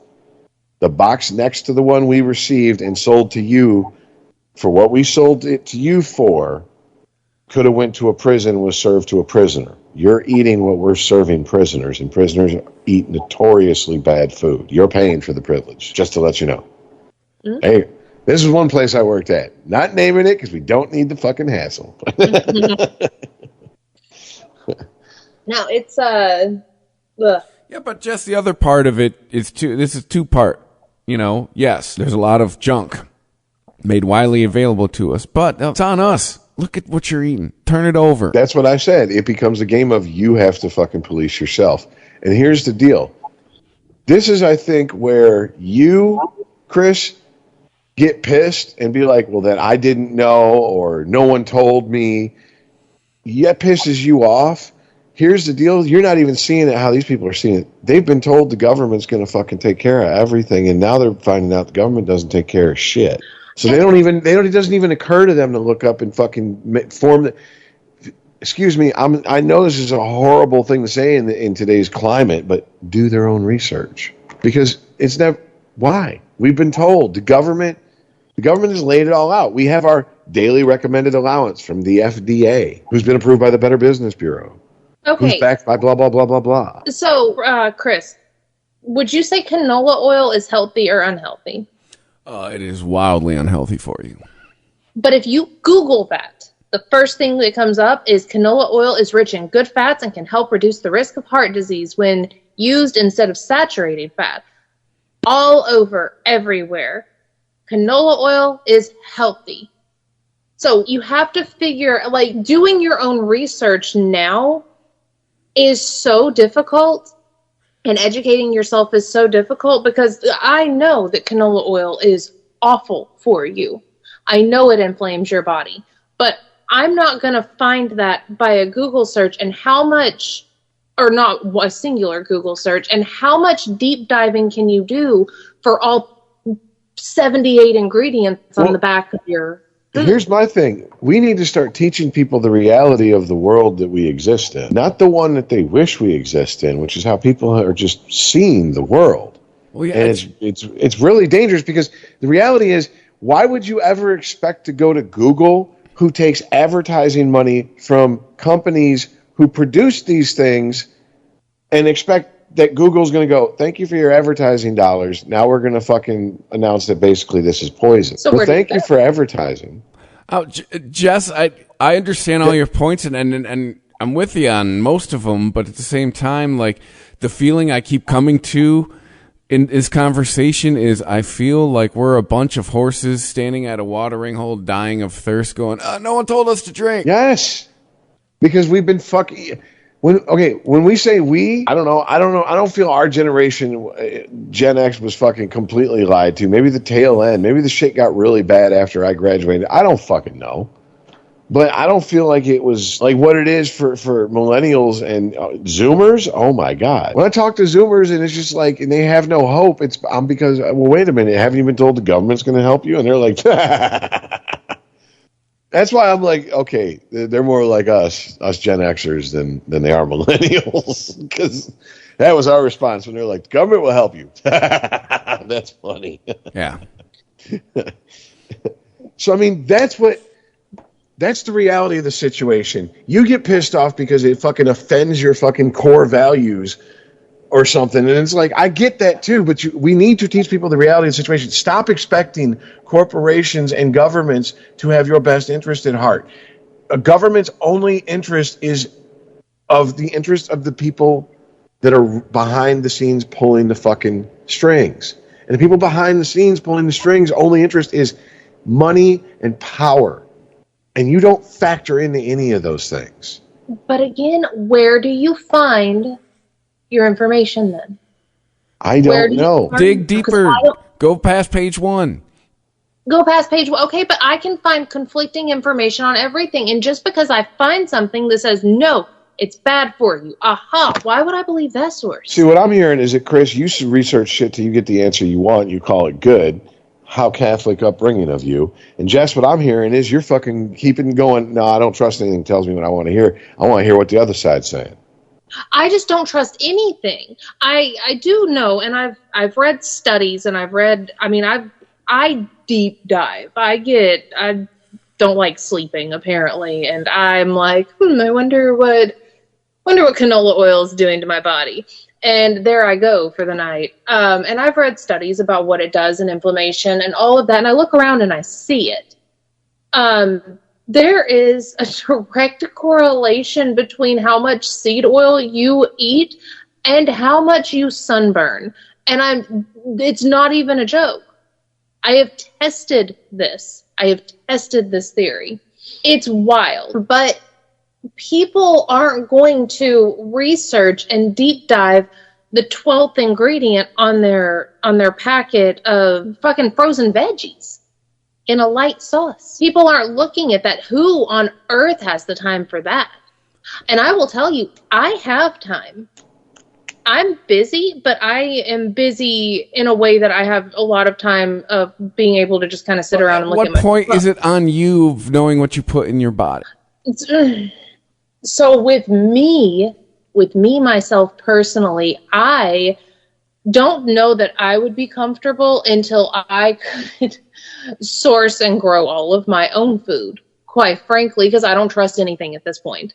And that's why I feel... Did you ever smoke? Yes, I did. There you go. Oh, I know. Listen, I know. But see, why is it forgotten that in the 50s and into the 60s that they were literally running ads that were saying like 9 out of 10 doctors say that Chesterfield is the better cigarette to smoke. No, but helps you with helps produce lung fucking activity. Yeah, it's called phlegm gems, motherfucker. And it's your lungs trying to drown all three of us were told by the time we were old enough to start wanting to smoke. But we knew smoking was bad for you. We all did it. Yeah. Yep. There's proof it's bad. We know it's bad. It will make you sick. You do it for a long time. You're going to shorten your lifespan. We went, pass me a lighter. All three of us. Yeah. No, you're absolutely correct. But now I care. And I don't. And I don't smoke anymore. And I don't vape anymore. And I really do. I have time. I have time to research this. I have time to meal plan. I have a stupid food budget. Like, I really do. I have time to cook. I think what I'm getting at is people who give a fuck will give a fuck, and people who won't. And the doctor will Chris, fucking... You gotta understand that there are people who give a fuck for different reasons than you give a fuck, and maybe are never gonna give a fuck for your reasons. And you just have to, like... Dude, I'm hearing this like, well, I quit smoking for health. I quit smoking for this. I quit smoking because it costs this. You know why I quit smoking? And especially why I was like, vaping's got to go too. Because I saw the bullshit tactics they were pulling, especially with the anti-vaping shit. And I saw how it was a bunch of fucking big tobacco companies who were seeing the dwindling profits in fucking leaf tobacco. And they were just funding all this anti-vaping propaganda. And they just basically ran all these fucking companies where I knew the people. These were brick and mortar storefronts that you could visit that made their own vape juice and jumped through every fucking hoop to do so. Had the fucking sterile labs and all that good happy horse shit that these major fucking tobacco companies don't have even now. And they ran them out of business. And it was all because... Well, we're going to make sure we're going to get flavored vapes off the market. We're going to get this off the market. We're going to get this. What happens when you walk in 5 years later to a fucking 7-Eleven? Ain't nothing but flavored vapes. And they're all corporate flavored vapes. It was all bullshit to get the competition out because they couldn't stand it. It was cheaper, better quality product, and also outside of an initial fucking cost to get into doing your own coils and everything over the long run, wildly cheaper than buying disposables. Yeah. So fuck that. Why would I keep giving money to those companies under the guise of, well, you're not smoking leaf tobacco anymore. You're just sucking on this fucking plastic dick instead now. No, fuck you, man. Fucking piss on my leg, tell me it's raining. And I mean, on top of that, I knew motherfuckers just put out of business. Companies that no longer exist. People who do not put food on the table via the means that they were doing it. And it wasn't because the market put them out of business. It wasn't because a better product came along that was made for cheaper. It was because foul fucking tactics by corporate goddamn America who had bought and paid for the fucking politicians that allowed them to do it. But, okay, how does this connect to, like, just research what you're putting in your body? Because I researched it, and that's the reason I fucking quit. That's how I found the fucking reason to quit. Not every. What I'm saying, the whole I prefaced all what I said with, not everybody's going to have the same reasons you're going to have. You want everybody to have the reasons to quit that you have and that you want other people to have. It's not fucking reality, man. You want people to quit because it's bad for them. I didn't quit because it's bad for me because I didn't give a fuck, dude. No, I quit because fuck you. You're not going to piss on my leg and tell me it's raining. No, my whole point in all this is at what point is it on you? At what point do you point the finger? The whole time it's been on you because that's the way it is. That's why the government's not going to save you. Well, the government won't let a company sell me something that'll kill me. Are you stupid? Of course the government will. But where my whole point and my whole thing on all of this is, where do you get information that you can trust? Because you can't trust doctors with it. You can't trust the internet with it.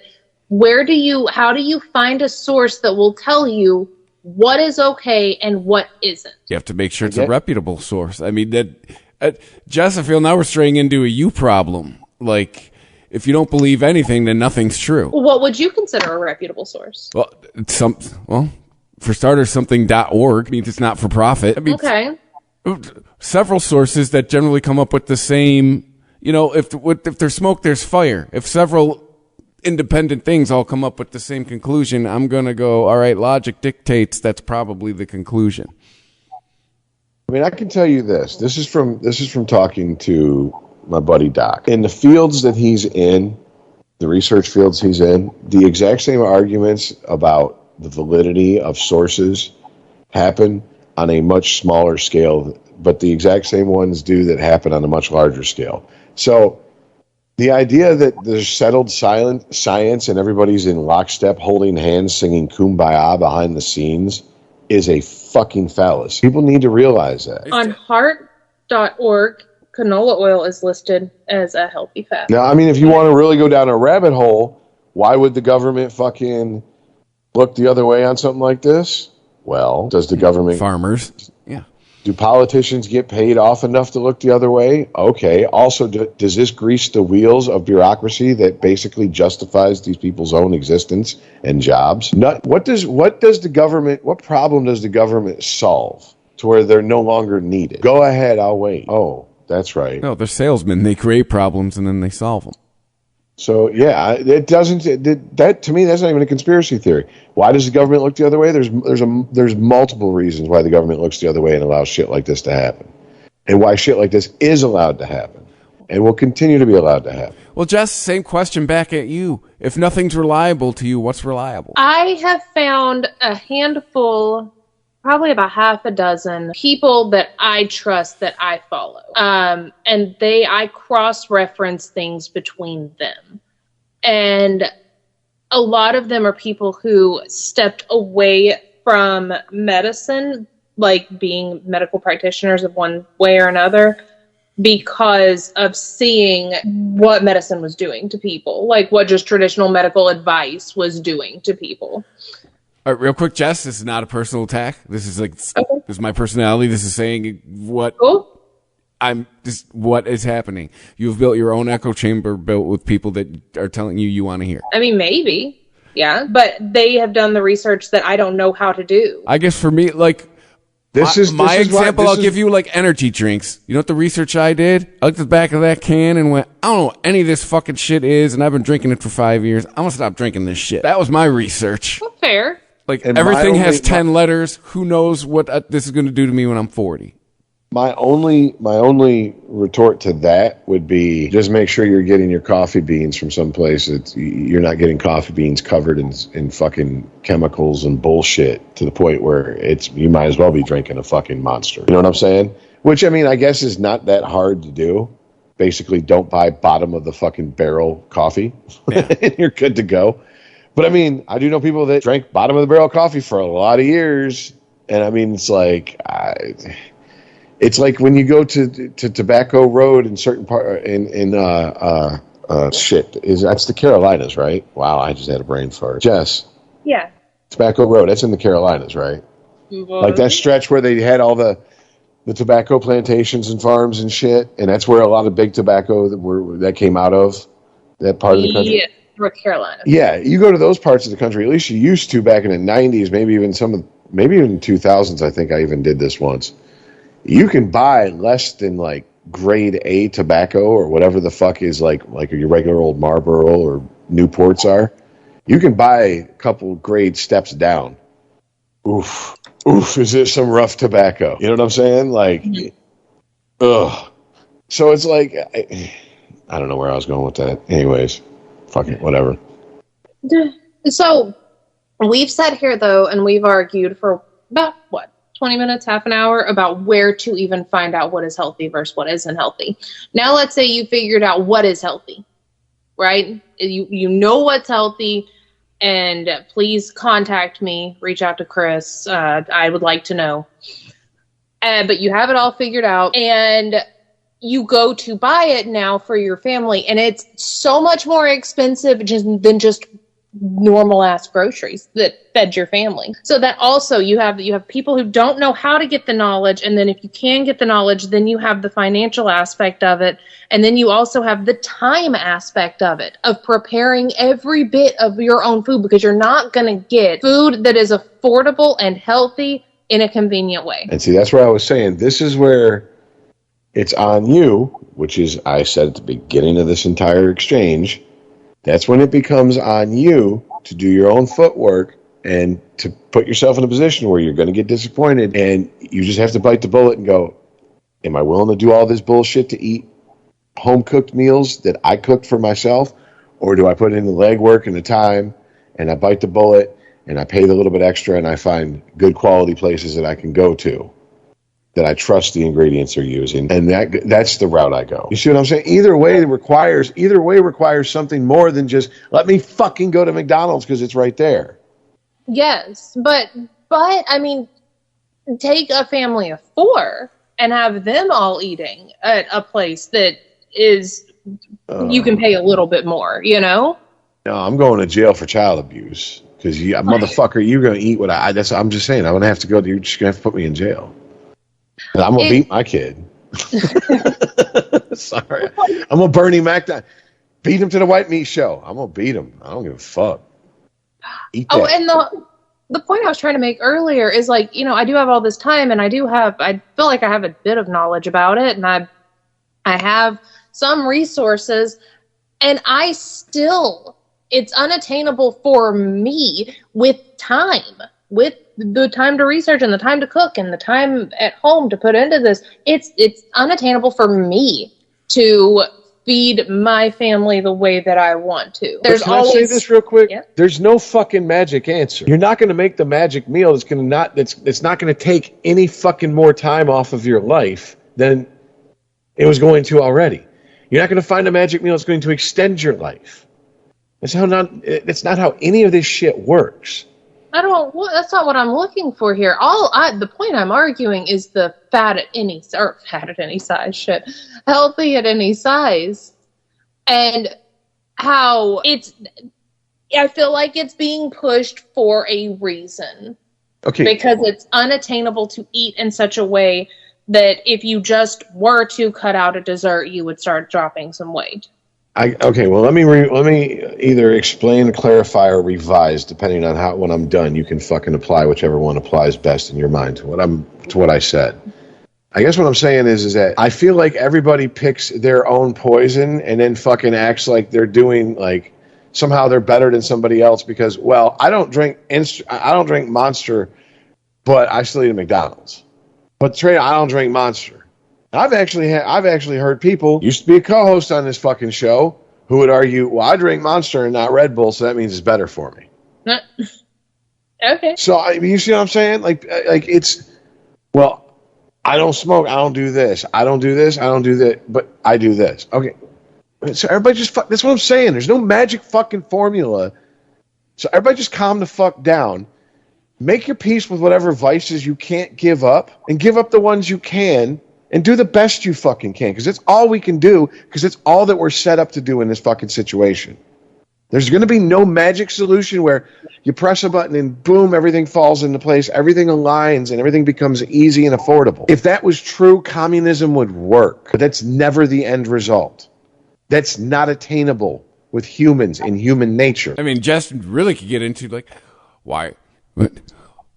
why is it so hard to find a McDonald's in the fucking bougie part of town? And why is it so hard? That's not an accident. Yeah. Why is it so hard to find a fucking Whole Foods where the working class folks live? Yeah. That's not a whole different conversation. But it's part of the conversation. All the pieces matter. The problem is our attention spans will not allow us to sit here and have that all-encompassing of a conversation casting that wide of a net. And I am including myself in that. I can hear Dreamweaver in your guys' heads every fucking week. Okay? Like, do you think I'm going to get into the minutia of this shit? I would start fucking Dreamweavering out in the middle of the fucking shit. I have. Because sometimes you get so lost chasing your own tail, trying to make sense of something that is just nonsensical this podcast app. I don't fucking. It's our bread and butter. No, we're on brand. We're up our own ass.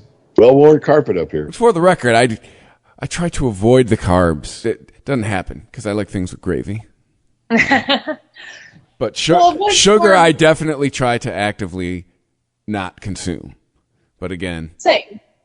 Every now and then, I like I like ice cream. And here's my trade-off. I feel like because I drink pop, I don't eat candy, blah blah blah blah. And if I want something sweet, what do? I go get like a pastry that has like the filling but no icing or anything on it, and it's like a fruit filling or something. And I'm like, okay, it's sweet, but it's kind of fruit. You see what I'm saying? The rationalizations.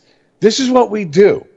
And we're sitting here, we're acting like one of us has a better fucking solution to this problem than the other, when we're all shoving shit coming from the same fucking basically toxic fucking group of fucking ingredients. So you do the best with what you can. You make your peace with what you can, and you eliminate as much harmful shit as you can. It's all you can fucking do, because ultimately we're all racing to a fucking red light. That's it. Yeah, and I'm sitting here telling you I actively avoid sugar, and every Sunday I'm getting drunk watching football. I mean, dude, I'll be honest with you. I can't believe the amount of damage alcohol did. I mean, granted, I was drinking it in an ungodly amount. I don't think an average person would fucking be able to drink for that long a period of time. And it's not a brag. It's fucking stupid looking back on it. But it's like, holy shit, man. All that weight I put on.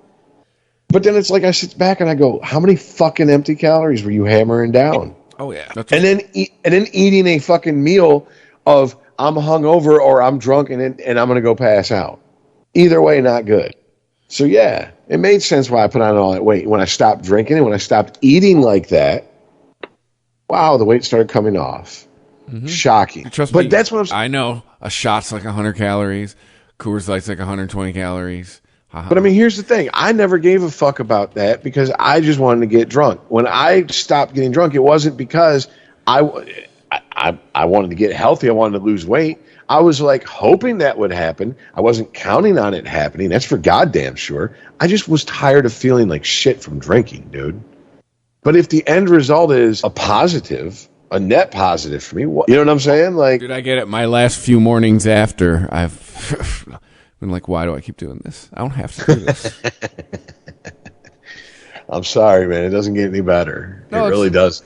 Even my hangover management system, it's just like, why? Like, I put myself in this situation. This is an avoidable situation. I've really contemplated it the last few times. Like, maybe I'll quit drinking next year. But I mean, if I was gonna sit and get on my high horse and take fucking like shots at people about something, it would be drinking. But I realized that is something that I had a problem with.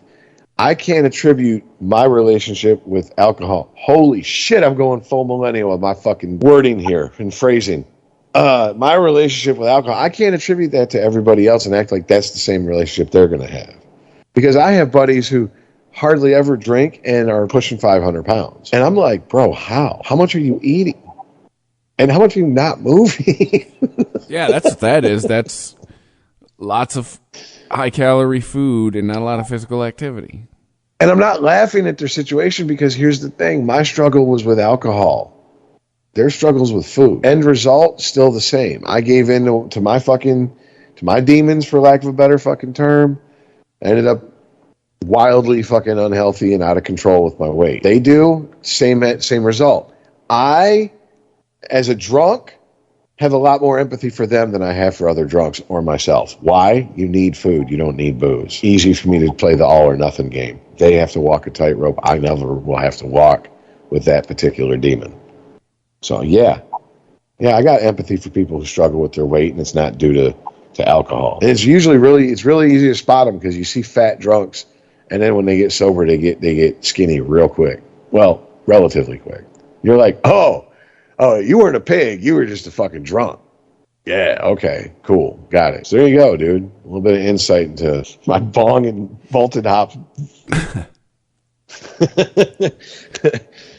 coated mind. Thank you for visiting ChristopherMedia.net.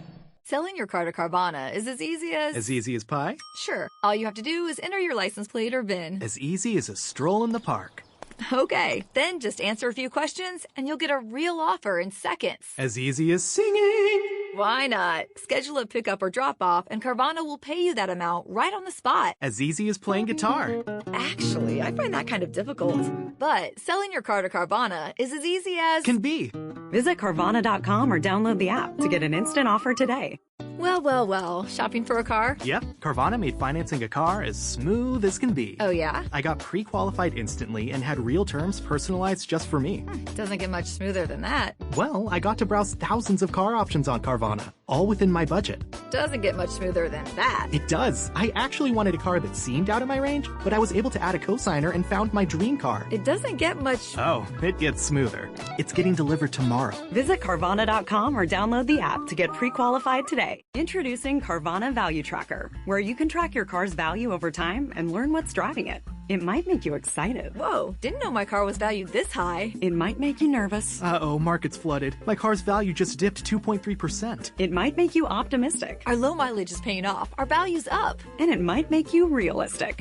Car prices haven't gone up in a couple weeks. Maybe it's time to sell. But it will definitely make you an expert on your car's value. Carvana Value Tracker. Visit Carvana.com to start tracking your car's value today. Selling your car to Carvana is as easy as... As easy as pie? Sure. All you have to do is enter your license plate or VIN. As easy as a stroll in the park. Okay, then just answer a few questions and you'll get a real offer in seconds. As easy as singing. Why not? Schedule a pickup or drop off and Carvana will pay you that amount right on the spot. As easy as playing guitar. Actually, I find that kind of difficult. But selling your car to Carvana is as easy as... Can be. Visit Carvana.com or download the app to get an instant offer today. Well, shopping for a car? Yep, Carvana made financing a car as smooth as can be. Oh yeah? I got pre-qualified instantly and had real terms personalized just for me. Doesn't get much smoother than that. Well, I got to browse thousands of car options on Carvana, all within my budget. Doesn't get much smoother than that. It does. I actually wanted a car that seemed out of my range, but I was able to add a cosigner and found my dream car. It doesn't get much... Oh, it gets smoother. It's getting delivered tomorrow. Visit Carvana.com or download the app to get pre-qualified today. Introducing Carvana Value Tracker, where you can track your car's value over time and learn what's driving it. It might make you excited. Whoa, didn't know my car was valued this high. It might make you nervous. Uh-oh, market's flooded. My car's value just dipped 2.3%. It might make you optimistic. Our low mileage is paying off. Our value's up. And it might make you realistic. Car prices haven't gone up in a couple weeks. Maybe it's time to sell. But it will definitely make you an expert on your car's value. Carvana Value Tracker. Visit Carvana.com to start tracking your car's value today. Thank you for visiting ChristopherMedia.net.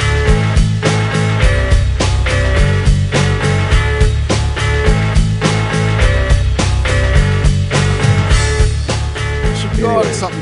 We had something fun. Do we? Oh, goody. Let's see. What is fun in what we have? The bitch who got the Chipotle bowl. That's what I was thinking. Yes, that is the one. Yes, there is a woman. I don't know what state this was. It in Massachusetts? Why don't I don't. I'm pulling it up. I will let you know. She threw a bowl. Jess will read the story, but the bullet points are she got the wrong bowl at Chipotle, got pissed and threw it at the worker, got brought up on assault charges, and part of her sentence to get reduced jail time is she has to now work 2 weeks at a fast food restaurant. No, it's 60 days, isn't it? Here, hold on. Yeah, see. Rosemary Hain, a 39-year-old woman from Ohio, just received perhaps the lightest sentencing possible after assaulting a Chipotle employee. On November 28th, Judge Timothy Gilligan of blah, blah, blah, blah, blah, blah, blah, not important, ruled on this case, noting how obscene a crime it was. You didn't get your burrito bowl the way you liked it, and this is how you respond. This is not Real Housewives of Parma. This behavior is not acceptable. Oh, Cleveland. So that Parma, and for some reason I know that's Cleveland suburb. Sorry. Oh, okay. The entire real-life episode was filmed by a bystander who posted the video to Reddit, which meant that Judge Gilligan and the rest of us could see the situation was just as messy as it sounds. In this video, Haynes slams down her order on the counter while shouting at Russell for nearly a full minute, who stands at the opposite end of the counter and tries to reason with Haynes. Eventually, Haynes gets so worked up that she tosses the fully loaded bowl at Russell's face as the rest of the room of diners gasp and later tries to intervene so Haynes can't leave unpunished. Haynes and her fellow diner quickly rushed out of the restaurant after the incident. However, the speedy Chipotle patrons captured Haynes' license plate number and contacted the local police, who arrested Haynes at her home on September 5th. For her misdeeds, Haynes was initially ordered to pay a fine and serve 180 days in jail with 90 days suspended. Due to the unique nature of her crime, Judge Gilligan offered her an alternative option to reduce her jail time. If Haynes agreed to and followed through with working 20 hours per week at a fast food restaurant for 2 months, she could reduce her time behind bars for 60 days. Haynes reportedly apologized to the court and to Russell, accepted the counteroffer, and will soon be standing behind a fast food counter. Yes. And I think 1 week she should have to go work in the hood, and another week she should have to go work in the rich neighborhood, because those both those customer bases are terrible, and neither of them treat you like human beings. Yep. If people who have no money and people who have all the money treat food service people like fucking animals. Now, working class is not white trash, black trash. You know what I'm saying? Yeah, I would even argue that poor isn't the same as white trash and black trash. Like the hoods that I'm talking about. If you're from Metro Detroit, think of, from the west side, like Shacktown and Inkster butted up next to each other, and you get to work at a KFC / Taco Bell on the border of those two cities. That clientele. Or if you're in East Side, Warren, or East Point, Roseville. Yeah, but that clientele, yeah, you're not getting sympathy for anybody because of your fucking skin color. No matter who's behind the counter, there's going to be someone who hates you, and it's going to be a customer, and they're going to be pissed off. You know what I'm saying? It's just, and yeah, people quick to anger, slow to understand, almost deaf when it comes to listening. They will not hear you no matter how many times you say things. And I mean, when you go to the rich neighborhoods, it's entitlement. It's entitlement, but it's also a little bit different as far as like, well, it's a lot different. The type of rude you get is not usually the same. And it's more demeaning. Yes. It is very much like, I have to deal with you. Like almost like, or out here dealing with the commoners again. Yeah, yes. Putting on airs, as they would say back in the day. Sedity committee type shit, bougie. Yes, that's exactly these are the terms in my neighborhood growing up that we used to describe this shit. I feel either one of these customer bases would have thrown this bowl at this lady. Absolutely, yes. Have you ever had food thrown at you? Because we've all worked food service to various extents. Not like at me, but like in my direction. Like this lady had the bowl straight up thrown at her. Yeah, I've never been hit with food, but it's hit the wall missed me by less than a foot, more than 6 inches. So close enough where I was like, yo, you know what I'm saying? I almost about lost my job and went to jail. Holy shit. Someone was a better shot. There would have been an issue. Right. I'd either been in jail or in the hospital, one of the two, because I can't let that go, man. Sorry. I'm not built like that. No, just restaurant, especially fast food customers, are just a different animal. It is, I got out and I don't miss it. And I hope this lady's put through the ringer. I hope she gets to experience every shitty thing in those 2 weeks. Because I make sure that I treat even the people who treat me shitty. I still make sure I'm always smiling at those people. I say please and thank you. I treat them because I know, I'm gonna be not many people treat it's whatever. You're just some asshole pushing buttons, making my burger or making my pizza or whatever. That's the attitude of most people. And for some reason, people who are nice in all other segments of society, when they go into a restaurant, they just turn into fucking assholes. I find people are shocked on either side of the counter with because I'm not a naturally smiley person, and if I force a smile, it kind of looks psychotic, so it's worse for everybody involved. But some people don't want to hear that, so I'm just like, okay, all right, here comes the Patrick Bateman smile. You wanted it, you know what I'm saying? I don't know how else I could have told you, but hey, you listen to news? But I mean, like, hey, how you doing? I'm usually very good at reading my customer and what level of formality I need to use, how casual I can be or not be. You know what I'm saying? Like, I can read people, and people get shocked by just very basic, hey, how you doing today? Are you picking up? Are you placing an order? Or, whatever, however, whatever it is.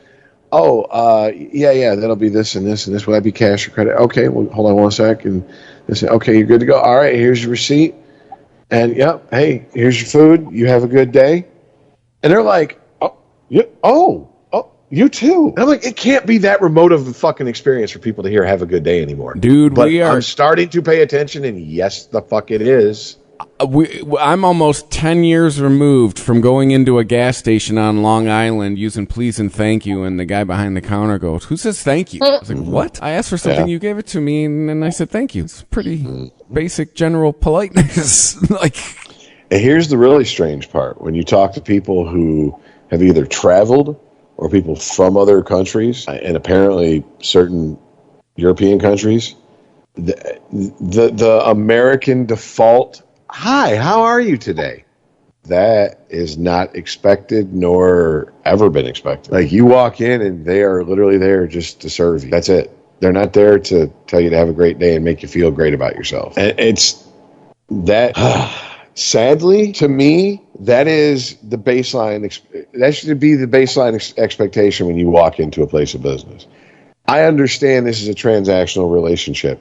I'm giving you money for a product or service. Doesn't mean we have to love each other. I don't have to sit around holding fucking hands and taking long walks on the beach with you. But for some reason, we feel that way these days. Dude, I'm telling you, that's my favorite byproduct of the pandemic is how food delivery is now. Like, just drop my fucking food off. Like, I already tipped you. Fucking, why? No, just, you got the address. Leave it on the porch. I'll fucking come get it. Like, I don't know.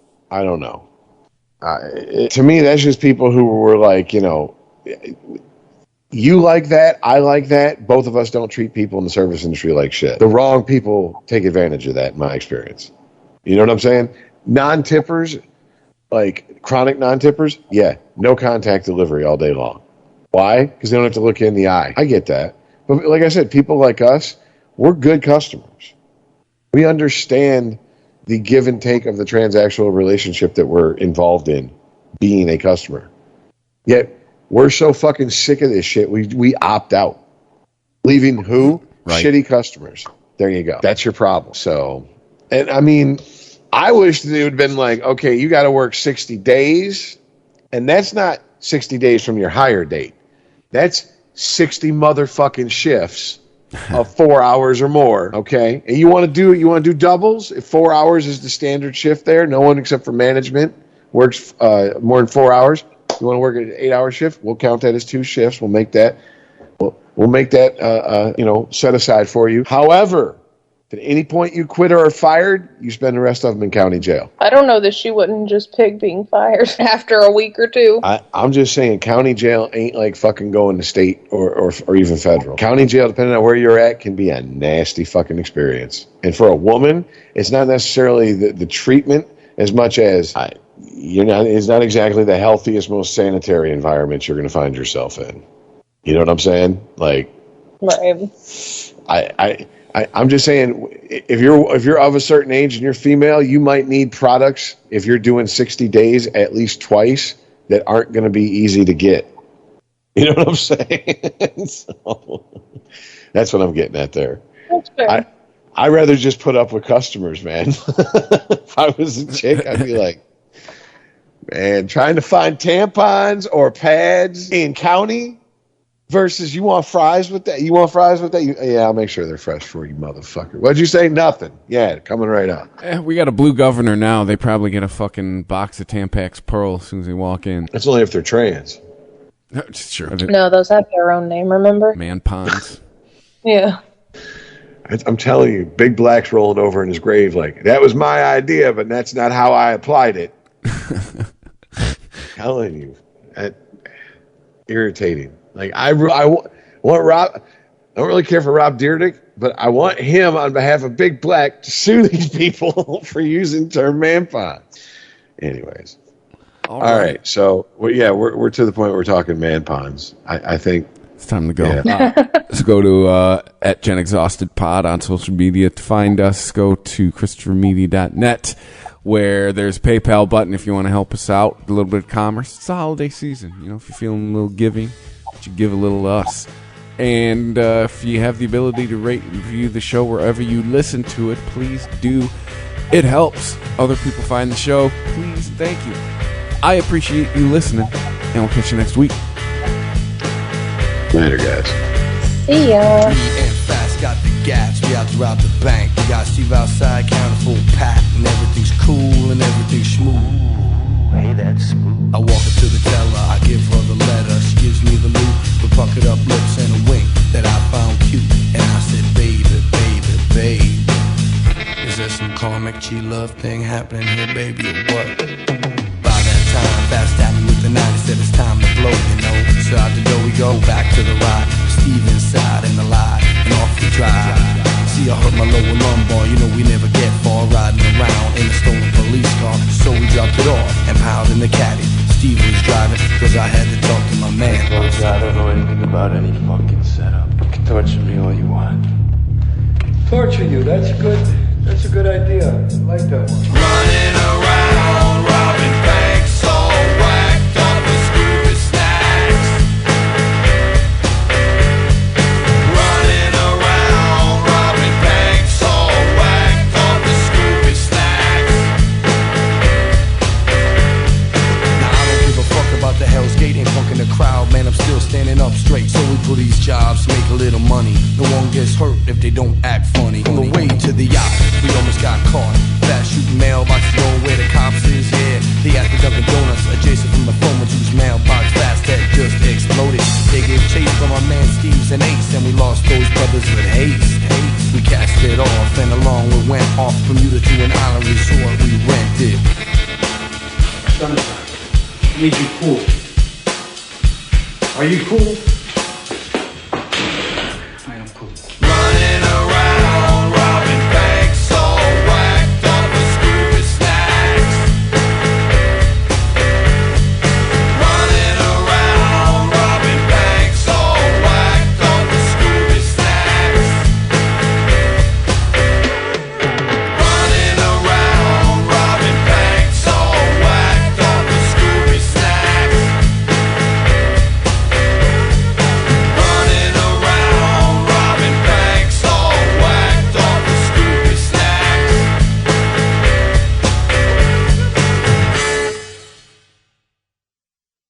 Selling your car to Carvana is as easy as... As easy as pie? Sure. All you have to do is enter your license plate or VIN. As easy as a stroll in the park.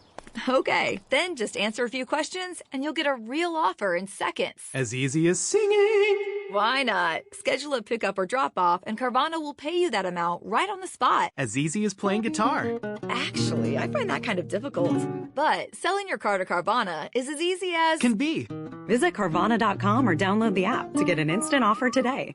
Well. Shopping for a car? Yep, Carvana made financing a car as smooth as can be. Oh, yeah? I got pre-qualified instantly and had real terms personalized just for me. Doesn't get much smoother than that. Well, I got to browse thousands of car options on Carvana, all within my budget. Doesn't get much smoother than that. It does. I actually wanted a car that seemed out of my range, but I was able to add a cosigner and found my dream car. It doesn't get much... Oh, it gets smoother. It's getting delivered tomorrow. Visit Carvana.com or download the app to get pre-qualified today. Introducing Carvana Value Tracker, where you can track your car's value over time and learn what's driving it. It might make you excited. Whoa, didn't know my car was valued this high. It might make you nervous. Uh-oh, market's flooded. My car's value just dipped 2.3%. It might make you optimistic. Our low mileage is paying off. Our value's up. And it might make you realistic.